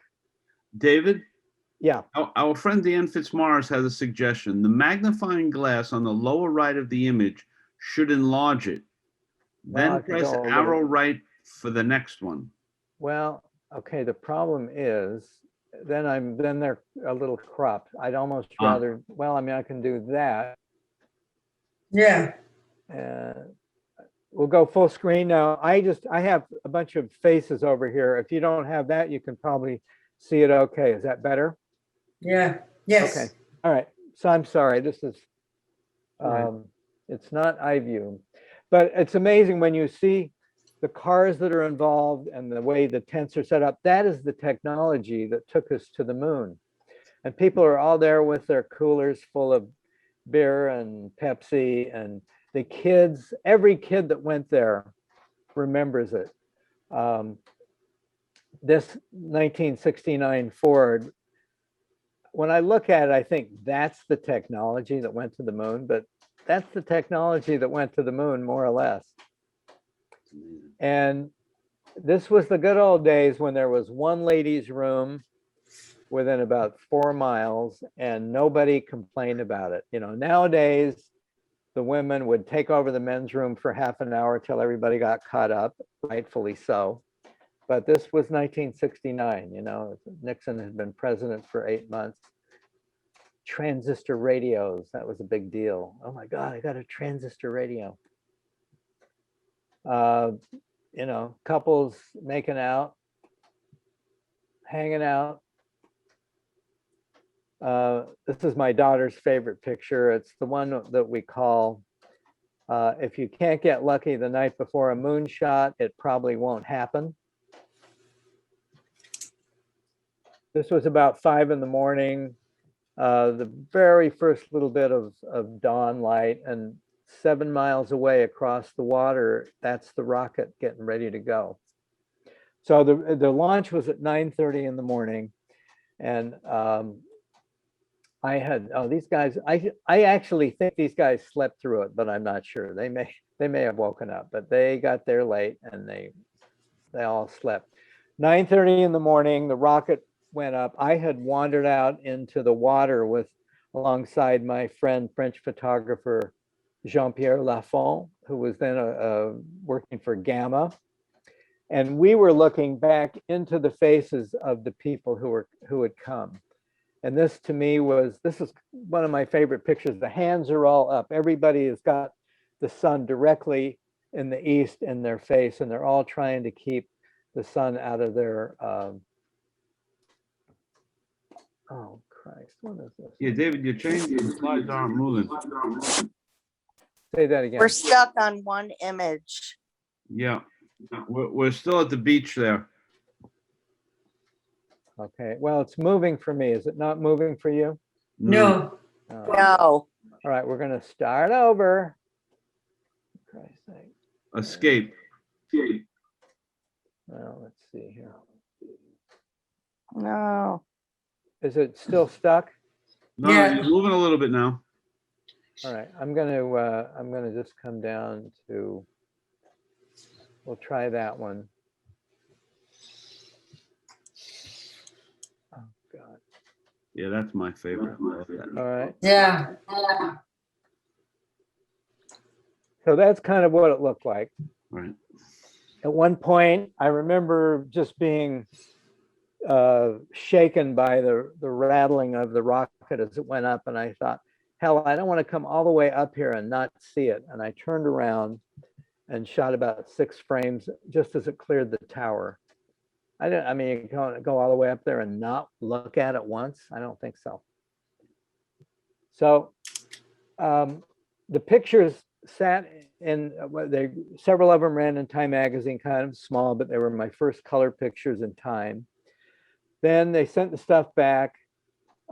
In 2009, there was some talk of maybe a book being done by a big publisher, and my office received a phone call. Where are Burnett's pictures? We know that he shot for Time.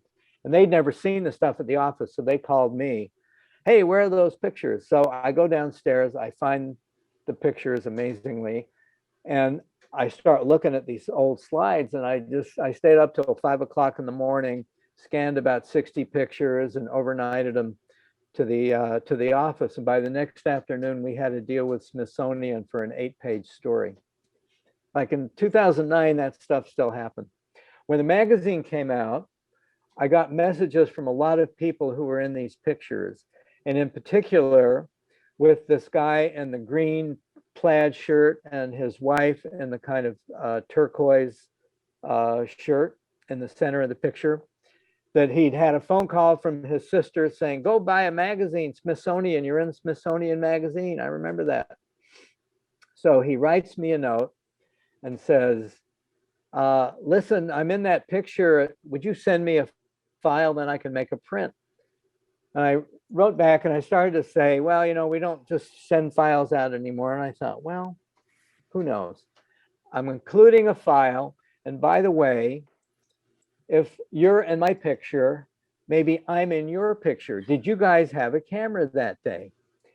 And 2 weeks later, I get an envelope that the wife later told me she'd looked in every shoebox they had and found the negatives of, all right, so let's see, that's Jean-Pierre Lafont on his little It's French. not changing. You're not moving, David. Oh, come on. Hit the T forward. T forward. Well,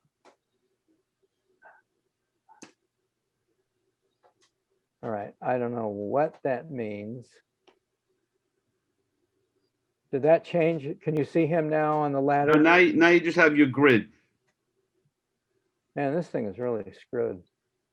I apologize. I don't know why it's not working. May I Nothing? say something, please? Yeah, I use Photo Mechanic regularly. yeah. If you hit the right corner, that's your magnifier. It will zoom the image. To move forward then to the next one, click that, click the Yeah, right right, here. click. Yeah. And then what Now do you you do to move zoom in. forward? Well, you hit the T, you need to zoom into that first. Click that. Click the right corner where the little magnifier glass Okay, is. but I just did that already. You mean this one here? Yes, Okay. double. All right, I'm seeing this picture full screen now. We We're do not. not. Okay. Well, shit.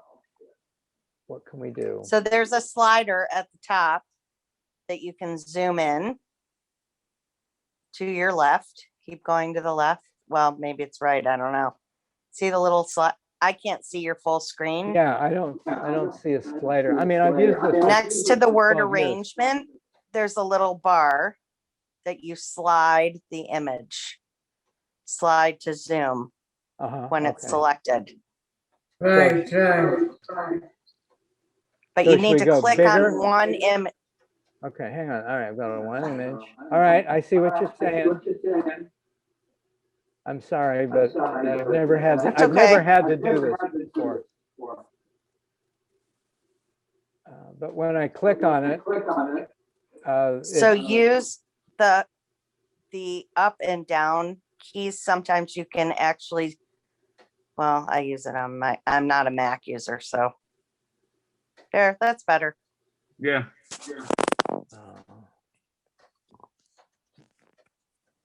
well, this is really stupid to have to look at it this way.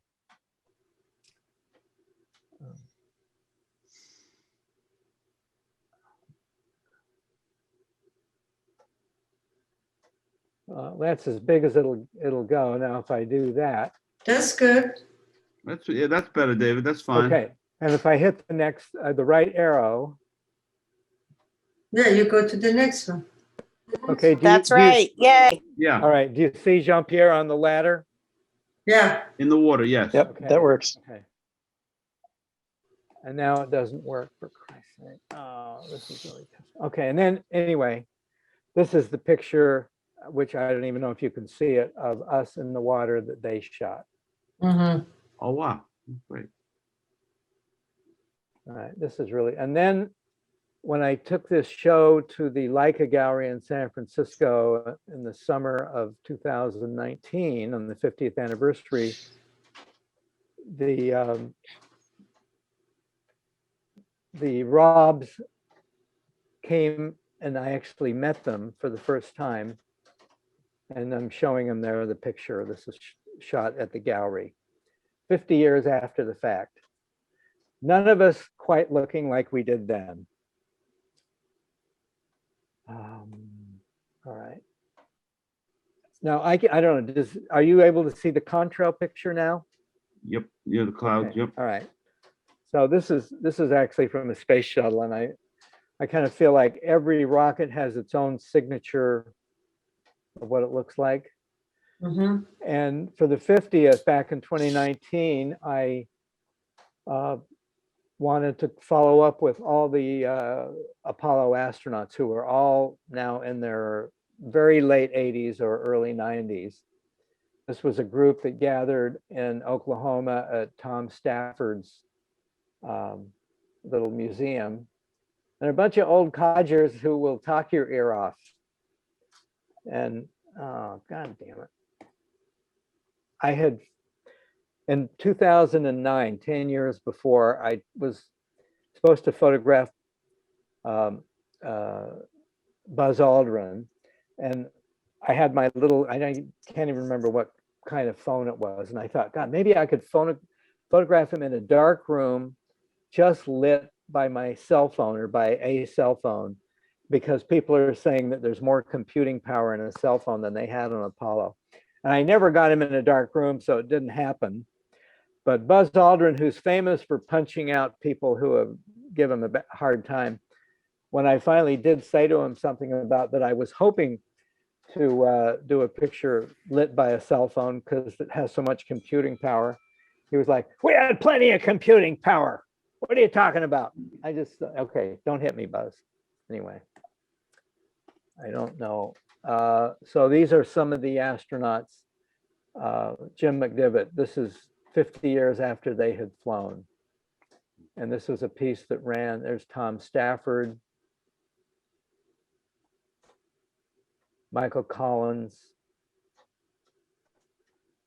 And I'm shooting, and this was Dave Scott, who didn't want to meet with me, but I managed to find him at that group shot. And I was in charge of the group for just long enough to tell Dave Scott to go stand on the end.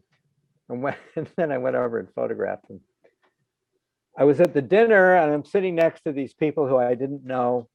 And this woman is sitting next to me, and they all of a sudden the spotlight lands on her and they start to tell the story of Dee O'Hara, the nurse, who was the nurse to all the astronauts from Mercury and Gemini and Apollo. And they did this whole thing. And I've got my little phone under the table and I'm typing into Wikipedia, Dee O'Hara, and reading all about how she'd gone from nursing school in Oregon to Florida and stayed forever in the space program. And so the lights come back up and I said, Dee, I'm doing this photo story. I'd love to include you in it. And she said, well, you know, I don't take a very good picture. And I used the line that we have all used at least once, which was, well, you've never been photographed by me. So, so I got her for like 2 minutes over in the little gift shop, and she has one of those little bears that says, I need my space. And this didn't run with the story, unfortunately, but it was a pleasure to have met her. Walt Cunningham, he was on Apollo 7, which was the very first just orbit around the Earth a few times and make sure that the Apollo works. But he was always treated as the same level of astronauthood as the guys that landed on the moon and came back. And I always thought that was one of the coolest things about the astronauts. And I loved that ability to carry, and you know, I'll talk about it in a minute about shooting 4x5 as well as digital, and everything has a place. This was the page that finally appeared in the Washington Post the week before the anniversary of the launch. So I guess just because, among other things, my mother was the two-term president of the Utah League of Women Voters, I always had an interest in politics.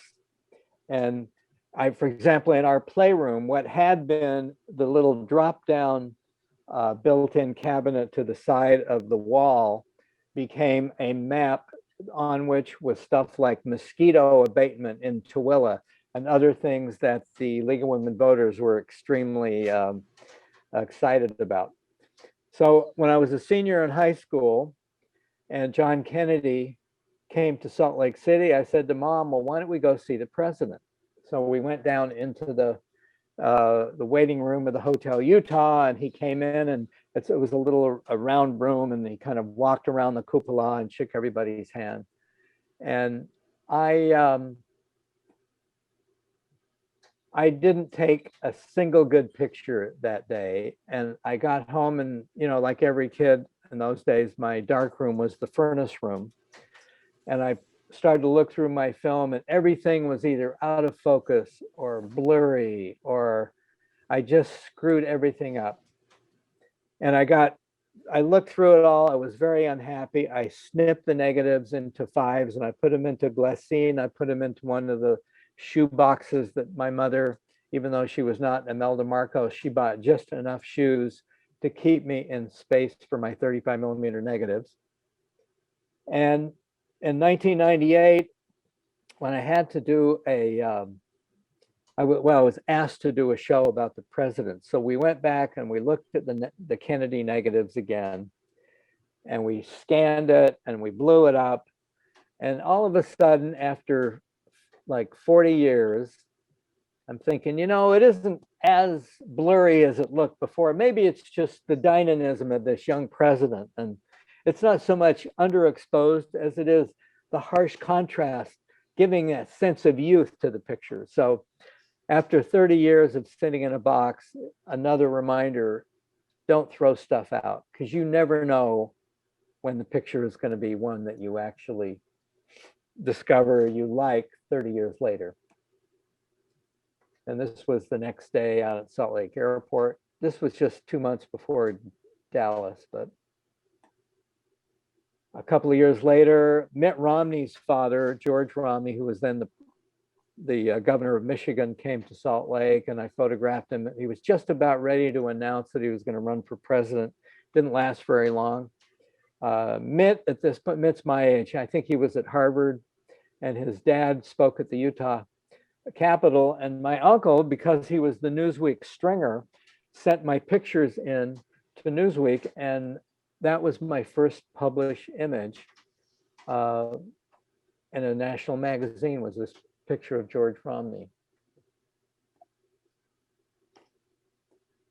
And spring break of my senior year of college, which was 1968, Bobby Kennedy came to Utah and actually spoke to a packed field house at Brigham Young University, the Mormon university, where he kind of joked at the beginning that he had talked to the college president and that he had assured him that all the Democrats would be off campus by sundown. And when I look at these pictures now, to me, the most interesting thing is that in the 40 minutes or hour that he spoke, I was able to be high and close and move around. I mean, I could do everything. And then, of course, like about 3 weeks later, he was shot in Los Angeles. I came back to that summer job with Time Magazine, and then when I got out of school, I moved back to Washington and started freelancing. Went to the White House, went to the Hill, I was just trying to figure out how not to screw it up. This is Lyndon Johnson, Lady Bird at the State of the Union. Lady Bird Johnson, for those of you under 50, was the president's wife. This was him signing some important bill that I have no idea what it was in the Oval Office. He looks really short. Well, it's a big chair. He was a tall guy. He was like Yeah. 6'3", I think, yeah. And this was at the end of that State of the Union. And I sometimes describe this, the alternative caption is Washington Post runs a want ad for 50-year-old white guys with glasses and in suits to please show up, and they all did. That's what Congress used to look like. So when we say we haven't made any progress, I have to say that's not quite true. It doesn't quite look like this anymore. That Gerald Ford on the right on that shot? Jerry Ford on the right, and in the upper left is Frank Church, who was the senator from Idaho. You had Thomas Moore was the #2 military guy. So see the admiral and generals all lined up there. And I think that in the very lower left here, it looks like Clark Clifford, but I don't know actually if that's him or not. When Richard Nixon was elected, he came to New York and hung out at the Pierre Hotel, and I got assigned by Time Magazine to just hang out there and photograph his cabinet announcements. And one day he decided to take a walk in this hideously cold winter day in New York. And I mean, you look at these pictures now and they kind of look like artifacts that almost feel like they have more to do with Lincoln than they do, well, say Joe Biden. But this was the week that he resigned. That's Al Haig at the bottom there, who was then his, I think it was chief of staff. Nixon walking up the stairs to the old executive office building. Outside the Watergate hearings, people actually read newspapers. Shocking. This was a somebody speaking to the press out in front of the West Wing of the White House, and you have like the guy with the 16mm newsreel camera standing on his camera case, photographing it. It's just this stuff. It feels like 1930 when it was really only 1974, but it was a real moment. This was Nixon during his resignation speech. But I kind of get drawn into what presidential politics was about, and always trying to figure out how do you make a picture that isn't just the same old picture. This is the resignation again in the East Room of the White House. And the freaky thing is, you see where those big lights are, kind of just off the center to the left, those big bright lights. About a year ago, maybe it was a couple years ago, I was at the White House for some event. I was in the East Room, and I just had this freaky little moment that I was lining up the chandelier with that far window, and I realized I was standing up on the same exact place that I had seen Nixon's resignation like 40 years before.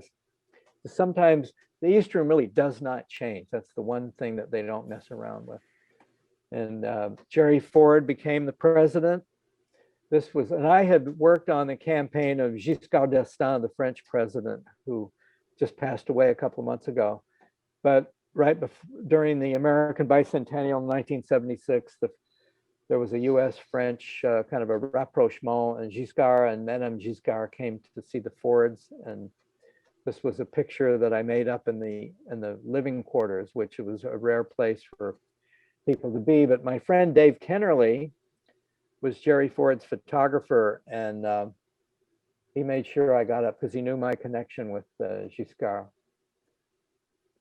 This is the Fords on the campaign trail, and Kennerly is that face over on the right, the bearded guy who is out of position. And honestly, he's not out of position that many times, so I kind of appreciate this picture since he's definitely out of position. Jerry Ford with the two puppies at the White House pool.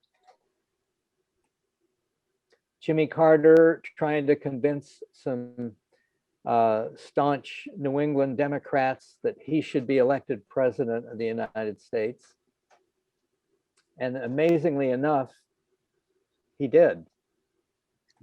Ronald Reagan in 1980, this was this was in 1976 when he was trying to unseat Jerry Ford unsuccessfully, but he was on a bus up in New Hampshire and sitting in the back of the bus. And they managed to let us on the bus for a few minutes, and I made this picture, which stood the test of time. And this was at some television studio. You know, Reagan had a very discernible profile, so you knew it was him without seeing it was him.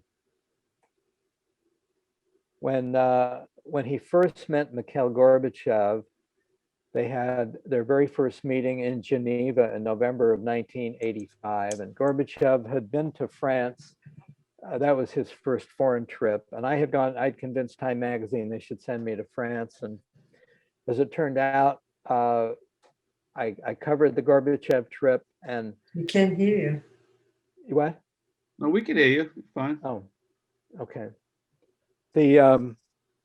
I had covered the Gorbachev trip in France, and at his very first event was a lunch hosted by the Prime Minister, Laurent Fabius. And as I walked in the room, they had all beat us to this location before we got there, and we kind of came in late, and they were having a little champagne toast. At which point I realized that Madame Fabius, the wife of the Prime Minister, was a woman I had dated 8 years before. It's like, Francoise, what are you doing there? So in this business, you just never know who you're going to meet or where you're going to meet them. But that one was hilarious. And this was their final press conference in Geneva. And when I got in the room, and I was late to get in because I had a tough time, long story, over a martini sometime. It was tough to get into this meeting. They had a limited number of passes. And I came in and I saw that their chairs were like 4 feet apart because the protocol people who have no visual sense. And I looked at Larry Downing, who was a Newsweek photographer, and a couple other guys, and I said, fellas, I think we need to do a light reading. And they were all like, yep, let's grab your light meter. And so we all holding our light meters up as if to say, we need to do a light meter reading. We all wander up, and there was a Secret Service guy right up by the stairs. And I said, we have to go up and check the light here. Do you mind? He says, okay, yeah, just be quick about it. So we're all up there, and we're all kind of doing, yeah, 100 and a quarter, 250. What do you got? 100 and a quarter, 3.5. Yeah, what do you got? 400. All that photo crap that photographers talk. And as we are doing this, we're pushing the chairs together bit by bit, and we're kneeing the chairs so that they ended up being about a foot apart. And I always try and explain that I am not a great interferer. I do like to let the world unfold in front of me as it is. But when the principals are sitting 4 feet apart, you have to do something. This was at the last meeting they had in Moscow at the Kremlin. They had come in, the Soviets, they were still the Soviet Union, the Soviets on the right, the Americans on the left. And they're just, when we got into the room, they're just sitting there in their chairs. So once again, I kind of rose to the occasion and yelled out, how about a handshake? At which point I could hear Reagan go, well, and Gorby was like, well, and they reached up and they had this handshake. And so like, bada, where I'll make a picture. And it was like the last time they shook hands. So it was worth having. Last year, I was looking at this picture again, and I'm looking down at the other end of the table, and I see there's like 8 photographers, and it looks like a Soviet news cameraman there, a film cameraman. So I go on, where do you go in a case like that? Getty Images. Okay, I probably owe them $4.25 or something. But I type in Reagan Gorbachev, Moscow, 1988, I guess. And I find this picture that one of those guys had shot with their flash. And I'm the guy in the middle second row of this picture in the back. So honestly, if you're going to have a discussion about it, no flash really triumphs over flash, I would say, but everybody has their own view of how these things go. But it was fun to see that there I was, evidence of my presence. Oh God, what is it? 35 years ago, something like that. This was Reagan's lying in state at the Capitol, shot on a sheet of Polaroid 55. I so loved that film and was so, like many others, heartbroken when Polaroid went out of business, and we lost a real tool in our toolbox. So this is what the press used to look like. I believe dishevel is probably the first word that comes to mind. AT&T would drop a phone, one for the Chicago Tribune, one for the LA Times, one for AP, one for the New York Times, charge them like $400 for the 5 minutes that they would use this phone, and then they had to make sure that the press people were wearing these really hideous ties and ill-fitting suits. That usually wasn't such a big problem because they were always wearing hideous ties and ill-fitting suits. Nowadays, it's more like this. It's laptops, just a scattering of laptops everywhere. It's just a world in transition. Yeah, somebody brings it up, David. Not many women shooting with you guys at that time, huh? Well, at this time, there wasn't. There are far more now than there were 20 or 30 years ago. It's really, really opened up a lot. And the papers and the agencies have really, I think, done a very good job at trying to get more women photographers who are interested in it and shooting this kind of stuff. This is kind of an example of how, in my mind, they kind of take us to be a bit more foolish than we actually are. But you'll arrive somewhere. This happened to be a agriculture day on the Michael Dukakis campaign, and months later, had he been victorious, this guy probably would have been the Undersecretary of Transportation. And she would have been the Inspector General or something like that. It's like, well, what did you do during the campaign? Well, I did hold a staff this way sign. This was Farm Day on the Dukakis campaign. What'd you do? Well, I had the buses unload sign, and it remains starkly in my memory. Press this way. I look at this stuff now. It's too funny. Oh, wait, I'm pool today. So that means I get to be up close and get Mike Dukakis having an agriculture day, followed by members of his group blending in with the 4-H club. You have the tank shot, David? Well, no, I was not there for the famous Dukakis Snoopy in the tank. I missed that one, unfortunately. This was one day I was testing out the new Mamiya 6. I've always been willing to try new cameras out. I love medium format. This was in about 1990. The Mamiya 6, it was like a rangefinder version of a Rolleiflex. You didn't have to look down into it. You could just look through it. Love that camera. And I started shooting Holgas and Rolleiflexes and Mamiyas of all sizes and shapes and formats. And eventually also got into a 4x5 with a couple of speed graphics. This was George Bush lying in state 2 years ago at the Capitol. The 1992 campaign. This was when Bush Sr. ran against Bill Clinton, Clinton and Gore and Larry King. A reminder that it really is all about the hair.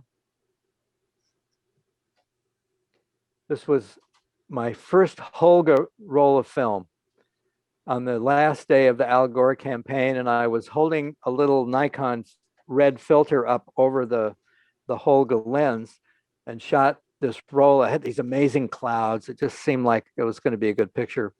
And on the way back to the bus, somebody said, geez, you could tape that filter on and you wouldn't have to hold it there. It's like, wow, you should be a photographer. But of course, he was right. All you needed was a little bit of gaffer's tape or masking tape and your world would change. George W. Bush at Arlington Cemetery. This was a 4x5 shot. I just kind of kept going, always looking for something a little push. Like in the case of going into 4x5, it was absolutely making my life more difficult. But I kept finding that I was turning up these pictures that I was not getting when I was shooting with just my 35s or my 120 cameras. This was the first event that I took it to. It was the beginning of the Gulf War. I decided I'm too old to go to Iraq. I'm just not going. Maybe I can do something in Washington that's a little more interesting. So Don Rumsfeld, Secretary of Defense, Paul Wolfowitz, the deputy, all the big brass from the military is there, shooting it like an eighth or a tenth of a second, wide open and a little blur, and cranking the lens a little bit, get a little tilt on it. And I just discovered there were all kinds of cool things that you could still do in photography that were not at 5 frames a second. This was at the Chicago or San Diego, which was Staples? LA, maybe. LA. It Yeah. was obviously the Democratic Convention, but the whole point about this was I got off a press bus and I look across this parking lot, seeing 2 women dressed like this. Now, you can spend a 40-year career in political photography and never see 2 women dressed like that standing next to each other. So the only thing you can do is haul ass and run as fast as you can and just hope that they stay together long enough to make a frame. This was Howard Dean, who for a while looked like he was going to be the big leader in the 2004 campaign. And I don't know if any of you remember the famous Scream. Scream out. Yeah. Yeah, this was another little Holga moment. Dick Gebhardt, another what might have been guy, shot with the speed graphic. I found a very fast lens for the speed graphic, a 1943 aerial reconnaissance lens that had probably had its life in a P-51 recon camera in Europe during World War II. And it was fast and beautiful, a bit heavy, but you could fit it onto a speed graphic, and it started opening up all kinds of possibilities for me. So this is what I looked like when I was chasing John Kerry around on the 2004 campaign. On my left shoulder, a Holga, a Mamiya 6, shooting with a Canon digital camera and dancing with my speed graphics so that nobody else would knock it over. I had already been knocked over once by somebody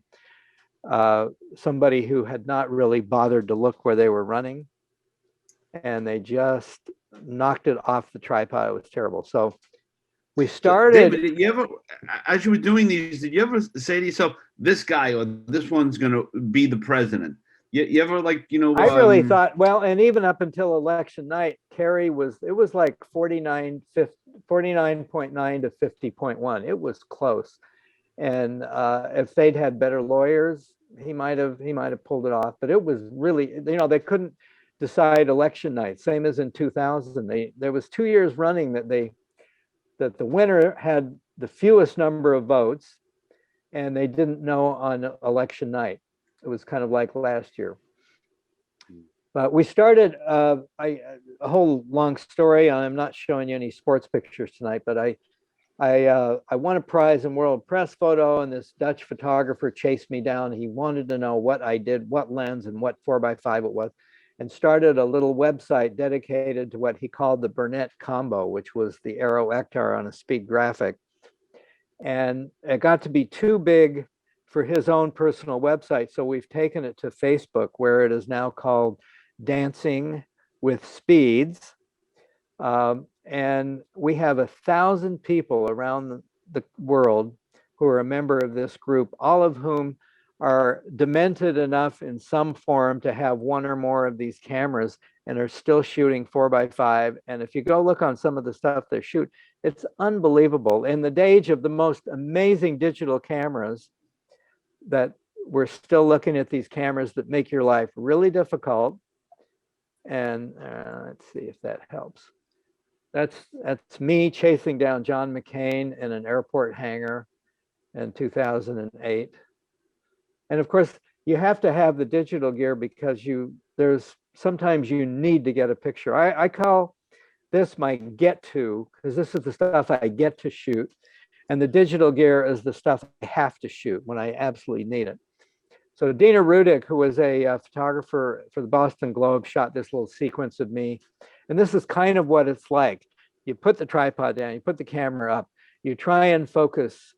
I now have a little focusing thing on the back. It's a little easier to focus. But you focus, try and imagine where your subject's going to be. You get ready. You're ready to go. You've got your cable release out. He comes down.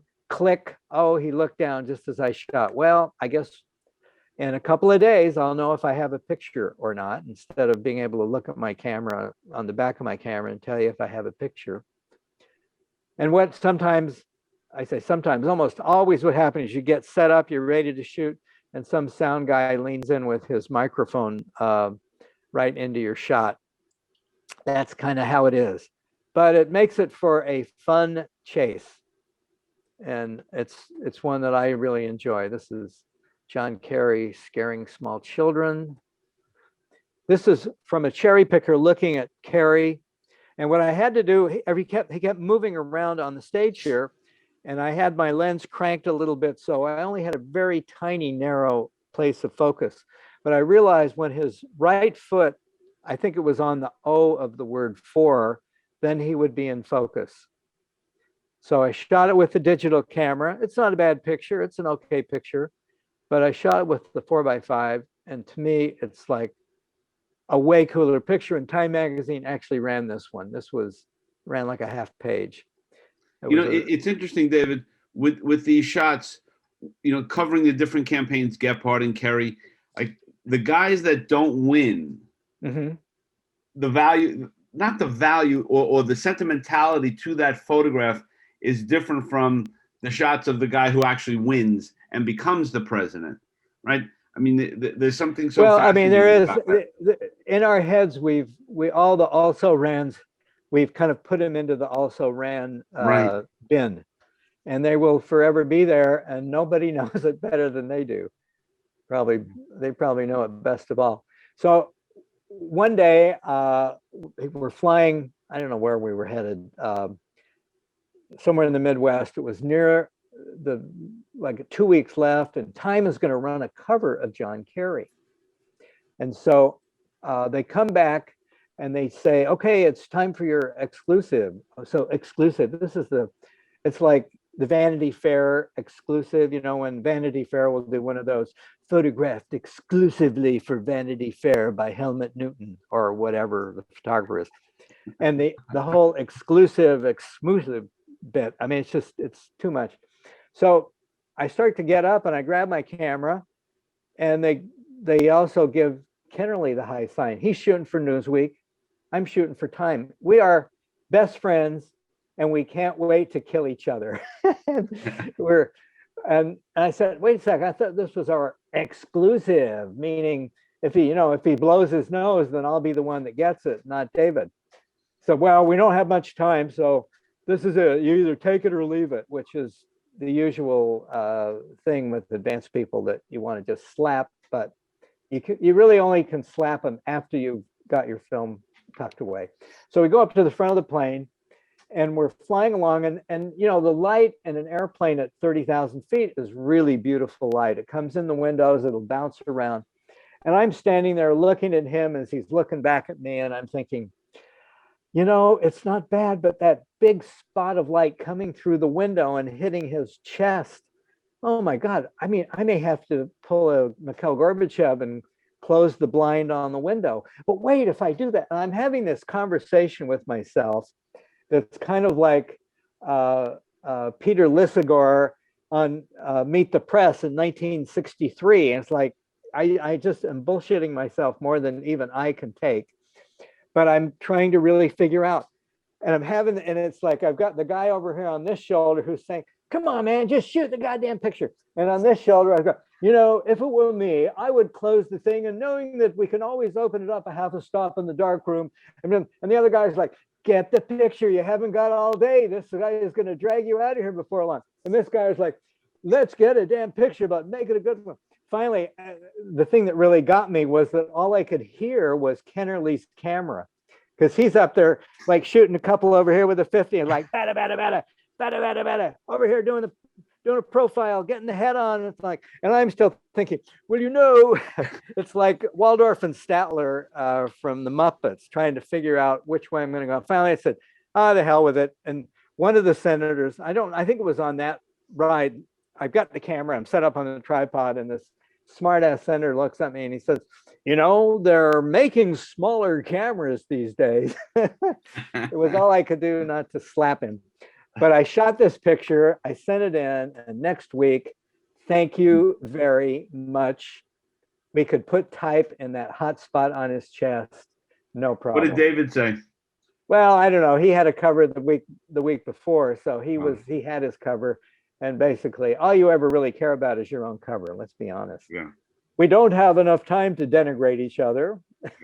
Well, we do, but this was another shot, another 4-5 shot in Manchester, New Hampshire, the last Sunday before the campaign. So David, if he Yeah. wins, would you end up being the White House photographer? I would not have tried to be. I mean, I don't know if Kerry would have won. I probably would have been one of 2 or 3 people who might have been asked. Mm. But it was 04. You had a couple of people that had worked for Al Gore, Callie Shell and Vince Musi. I know Callie had done some stuff with them. It just, I mean, I had, when Clinton was elected, I sent in like a 4-page proposal to be his photographer, but it was like too much like having a job, Mm. you know? I mean, it would be really interesting for a couple of months, but you'd really have to do it for 4 years. And then, so I've never really chased after that. That was Hillary. And then in 2008, you had Hillary trying to duke it out with Barack Obama to end up facing John McCain. And it was still fun trucking around this 4x5. Sometimes the pictures would work. Sometimes they didn't. Mhm. Oh, beautiful. Sometimes there were moments that you needed a digital camera. This was the little red flashing, the little red light that would help somebody's point and shoot camera focus on Hillary. And to me, that was like the best light. She came into this Mexican restaurant, and we had seen this cashier sign over by the door. So everybody we were all crowded around on a stand across the room. It's like, I know she's going to walk under that sign at some point. And of course she did.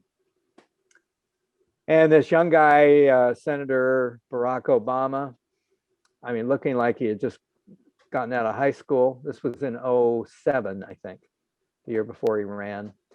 And one more time, I schlepped my 4x5 onto his plane. And there's something about being on that airplane and the head honcho in their own seat. And this picture won an award in the White House contest. And I ended up giving him one, and I think he signed one for me.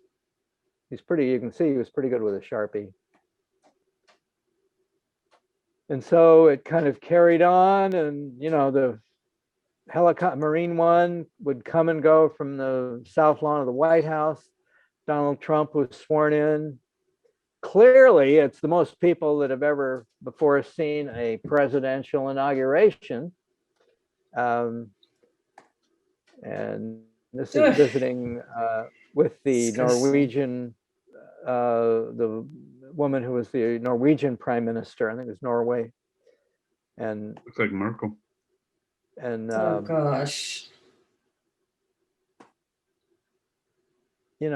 I just trying to get a picture. I'm just trying to get a picture. I've been down in Palm Beach for much of the since January, and trying to break through with his press people down there because he's still doing some events.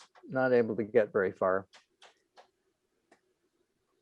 And I had not planned to go on January 6th. I was going to go down. Nick Ut, my Vietnamese photographer friend who took the famous picture of Kim Phuc, the napalm girl on the road in Vietnam, was getting an award, basically the last thing that Trump did as president on the 13th. So a week after, I went up to the Capitol and I saw some of the damage from January 6th. And it included this door on one of these 100-year-old doors at the rotunda that was badly beaten but didn't break, and the Supreme Court in the distance. And then I wandered into the rotunda, which I've been through 150 or 550 times in my life. Always I look up at the art. It's an unbelievable place. And I'm always looking for a picture of people looking up at the art. And this group of New York City National Guards men and women were being given a tour by one of the Capitol cops. And finally, I see this picture of people looking up, and afterwards realizing that what they're doing is learning more about the place that they are guarding. And they were part of the guard that was there for this is Trump's last helicopter flight out of Washington Thanks, God. in the morning of the 20th. And social distancing at the inaugural up at the Capitol. I thought this said more than almost anything else. And Joe Biden becomes the 46th president. And I'm going to just wind this up with a few of my favorite pictures. This was, I kind of went for the first time to Normandy for the D-Day memorial in 1974. I was in Paris. I had just finished doing the Giscard d'Estaing presidential campaign. And one of my friends said, hey, they're going to have a D-Day reunion up in Normandy. Let's go. And I went up and I just became fascinated with it. And I've been back every 5 or 10 years for 40 years. And in 1994, the 50th anniversary, a bunch of World War II vets, basically, they're all my age now. They were all in their early 70s. They're kind of like, oh, why don't we go jump again in San Mary Glees? We show them we can still do this. And of course, it totally freaked out the Pentagon, who could imagine only one thing, which was a headline which says, D-Day veterans killed in parachute disaster. And these guys are saying, like, come on, we're going to do it. And they said, okay, you got to do 10 practice jumps to qualify. And they all went out and they did their 10 jumps. And about 15 of these guys jumped. And worth a second martini story sometime. The only people to be where they landed were Peter and David Turnley and myself. It is a 2 martini story, I got to tell you. And one of the other guys landed. You can see this guy's pants are all in mud. We landed on the far distance in a mud pasture filled with cows and cow shit. And this one guy lands and you hear him say, Jesus Christ, I wait 50 years to jump in this godforsaken place again and land in a pile of cow shit. And it's like, those were the guys that jumped into San Mary Glees in 1944 and 1994. And what I was not aware of was that as they walked off the drop zone, the sky was filled with parachutes from active duty troops who had just been flown in from Germany just to act as a backdrop for them. And the only people that got any pictures were Peter and David Turnley and myself. And we get back, we kind of finish walking back to where all the press is in this little pen. And we get thrown in with the press, and they're all pissed off, and they should be. They were right. There's no reason to have been kept there, but that was what the press people did. And this one guy, Tom Haley, said, well, what happened out there? And I said, man, it was the biggest mistake ever, which it was a mistake, and just an accident of fate. And Haley said, accident? Burnett and the Turnleys make a picture? That's no accident. I said, well, this is how we build great stories that have no meaning and, no foundation in truth. But in 1984, there was a terrible drought and famine in Ethiopia, and I managed to get a visa. I had seen the Ethiopian foreign minister on the Today Show, and I knew he must be, and he was being interviewed, I think, by Gumbel in New York. And I got out of my apartment and went right up to the Ethiopian mission, and I waited for an hour and a half for him to come back into the mission. And I stopped him and asked him if he would get me a visa, and I got my visa, and I made it to Ethiopia to cover this almost biblical looking scene of refugee camps and scenes that you just didn't quite know what to make of it, but it was people who were very stoic, and yet there would always be an element of love, and you would see these moments of tenderness that were far beyond anything you could ever imagine in an awful, terrible refugee camp. In 1979, I went up to the Thai-Cambodian border, where the first Cambodian refugees were coming out in the years just after the killing fields of Cambodia. And once again, it was like, these kids have seen more terrible things in their little lives than they should ever have to have witnessed. And I saw this one mother. I have tried again. I never got anybody's name. I was a terrible note taker. But when you worked for a magazine, it wasn't as demanding to know who everybody was as it would have been for working for a newspaper or wire service. They really wanted names. But this woman and her little baby ended up, this picture won the World Press Photo Contest and was published quite widely, but I never have been able to find her since. I went across Africa in 1974 when an American balloonist was trying to be the first balloonist to cross the Atlantic. And prevailing winds thought he would end up in Africa, but I went to Africa and spent 3 weeks waiting for him, and he never was seen again. And I spent a month and a half going across the Sahel desert, and another drought had plagued North Africa for years. And that's where this picture was taken in Niger. This was a story on Ronald Reagan's Santa Barbara. I wandered down to the beach one morning and I don't know what he was doing, but the important thing was he knew. An early morning. This is the other thing about being a photographer.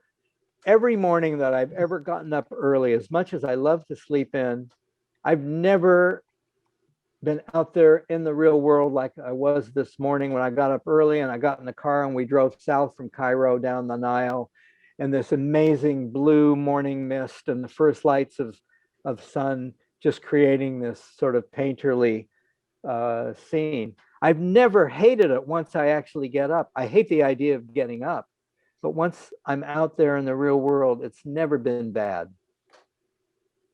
This was the departure of the SS France, which was one of the last transatlantic luxury liners, leaving New York just after the Twin Towers had opened in 1974. A lone Marine on an aircraft carrier when we were steaming towards Haiti in 1994. Beautiful.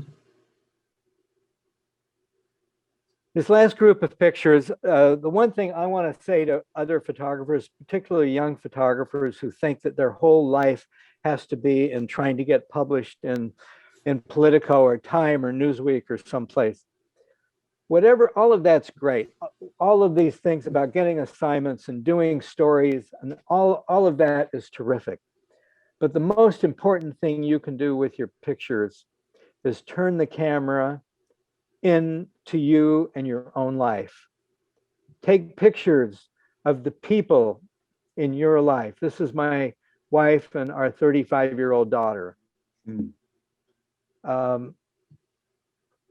They're just, I can't say it enough that the pictures that will mean something to you in 10 or 20 or 30 years are the pictures of your life. It's not the ones you do for some publication or some client. The pictures of the people that are the life that surrounds you are the pictures that you need to be taking.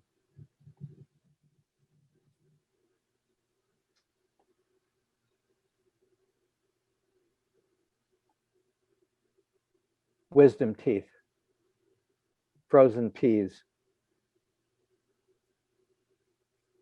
That's my wife on the right, my daughter, and my brother-in-law's daughter, my niece, who was a couple of years younger than my daughter, but was like always her shadow. An expressive kid.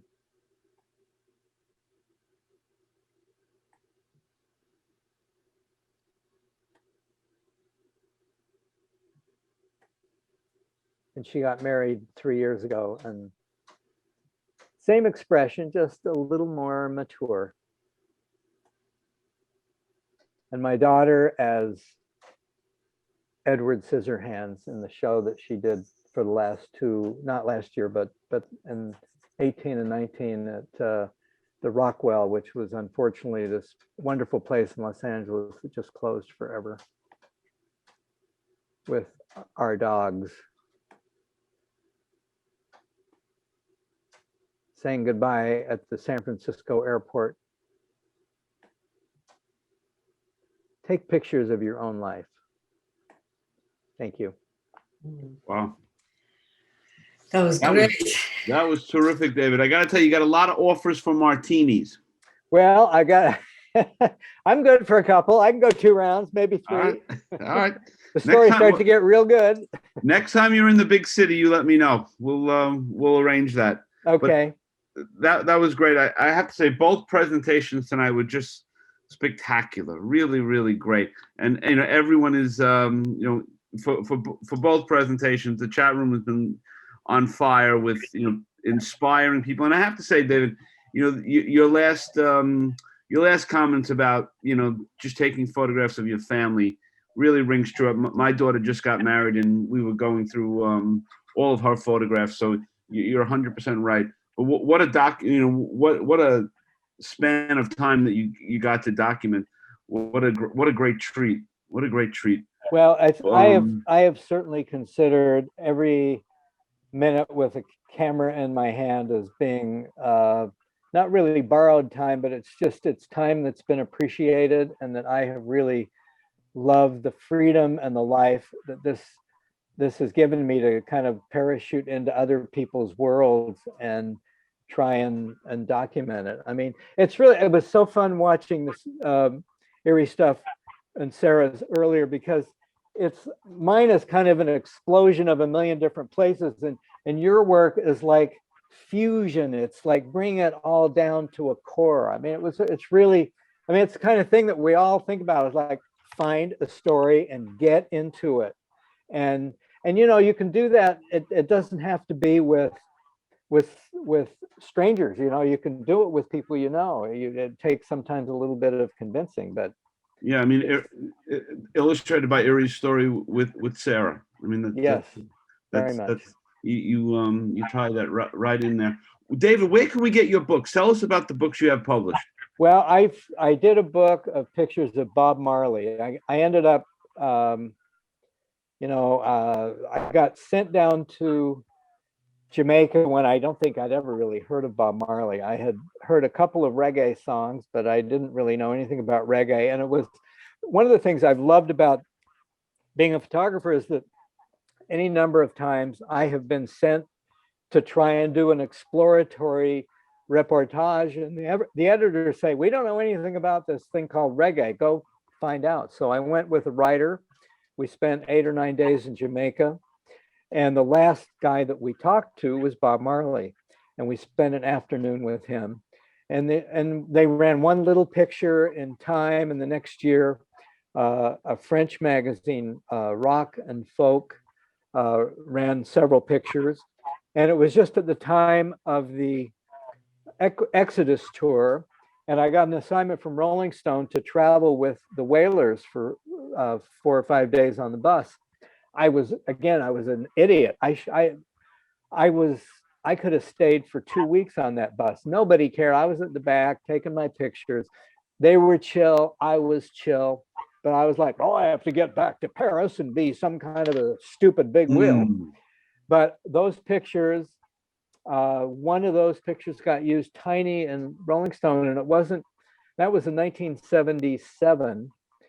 And it wasn't until 2007, 30 years later, that I showed the pictures to Chris Murray at the Govinda Gallery in Washington. And he just about blew a gasket and said, oh my God, where have you been hiding this stuff? So, well, it's not really hiding. We just haven't done that much with it, So he got it together. We did a book. It's quite a good book. It's called Soul Rebel. I wouldn't say out of print. What I know is that they're not they didn't print a second edition. There's also a smaller paperback version of it called Burnett Marley One-on-One that actually is quite a nice little book. I did a book on the Iranian Revolution, which of course only Iranians you'll find, and certain people involved in international politics even know about that, or would really care to pursue it in such detail. But that book is called 44 Days, Iran and the Changing of the World, which the Iranian Revolution really was the auguring in of so many changes in the Middle East. And then we did a book in French and Chinese called Managing Gravity, which we still haven't been able to find an English publisher for, which are my sports pictures. And like I said, I didn't really show any of that stuff tonight, but There's your invitation back, David. well, we can do sport night and everybody bring a pitcher of martinis. Ah, there you go. David, I'm gonna hold you to that. I promise. Okay. Just give me a week to get ready. No, this was fun, and I haven't had a chance to read through the comments yet. Yeah, 44 No. Days is the Iran book. Yeah, that's and Soul Rebel is the Marley book. And I did a couple of little pamphlet books, but nothing really is out there in the market, unfortunately. I'm probably leaving a book out that I don't remember, but hey, this stuff happens after high school, you forget things. No, this was a great night. If anyone else has any questions, we can open up the mics and make it a hootenanny. But the three of you did a great job tonight. I cannot tell you how much I really appreciate you guys opening up, sharing. Sarah coming here and showing us all the intimate challenges and journey that you're on through Iri is, I don't have the vocabulary for that really.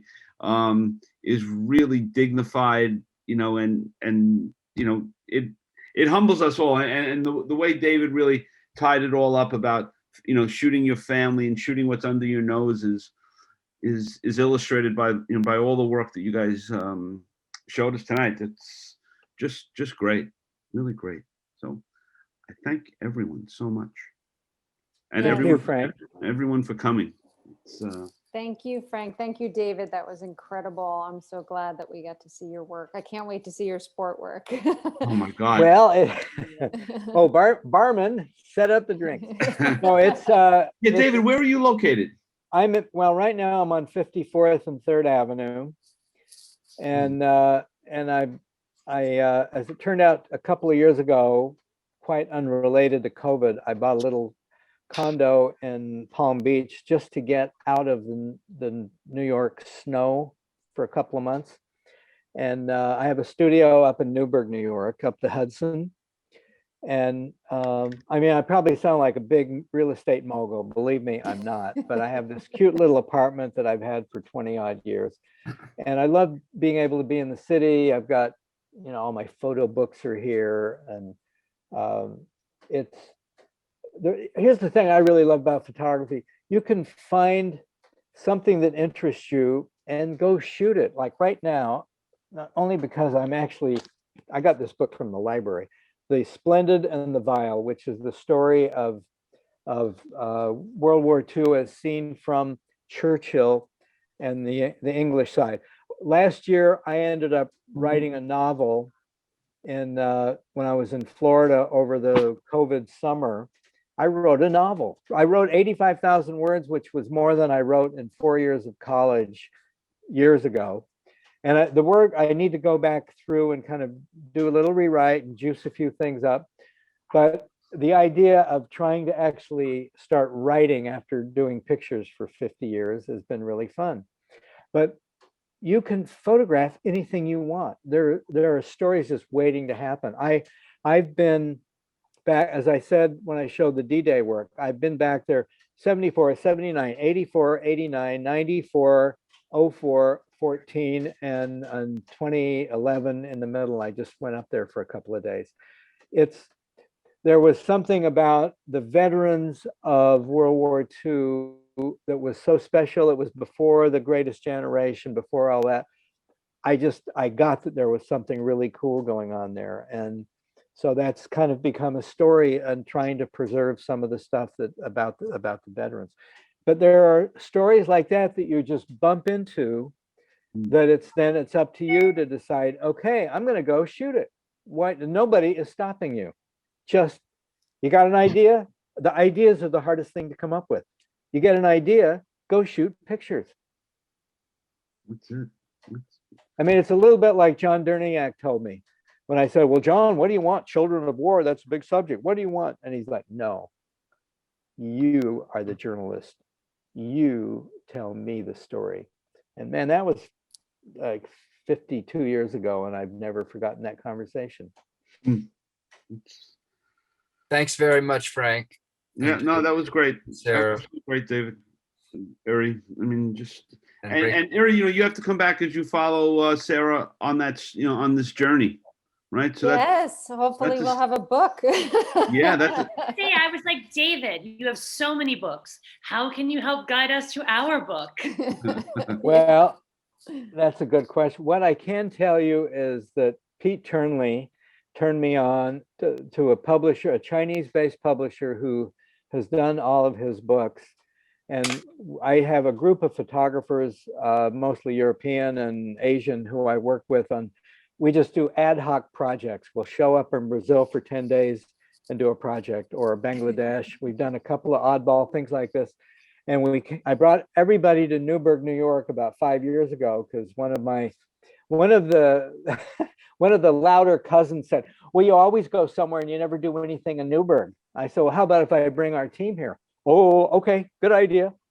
And so we did a book using this publisher, which I'm happy to share with you, Iri. I can send you the information. A beautiful 140 page, like 11 by 12 inch hardcover, slip cover, in cardboard, ready to just put an address label on and mail it for $15 for the book. And self-publishing, that's the kind of thing, you just get enough money to put it together. You're, finding a publisher, that's tough, because then you have to do everything their way. This way, you rent space, you try and sell the book online, you have between the two of you, you have a lot of different kinds of contacts. You can get the word out there and maybe try it. I mean, I only have tried it once with this Newburgh book, but I have a couple of other ideas in mind of things I might want to try it on. But it's just crazy enough that it might work to think about publishing it yourself, Yeah, I will definitely follow up with you about that. Okay. great. Well, everyone, thank you so much again for coming, for presenting. And our next one, we do a quick turnaround, is April 7th. So hopefully you guys you'll get an invitation and you can join us. And thanks again. Thank you, Frank. Thank you. Right. Thanks, Yeah. everyone. Thanks, Sarah. Frank. Good night. Thank you. Bye, Thank everybody. you all. I'm gonna Thanks so go much. have a martini. Bye. Yes. Bye, Deb Me Triple. Take it too. All right, guys. It was Good great. night. Thank you so much. Bye, thank you.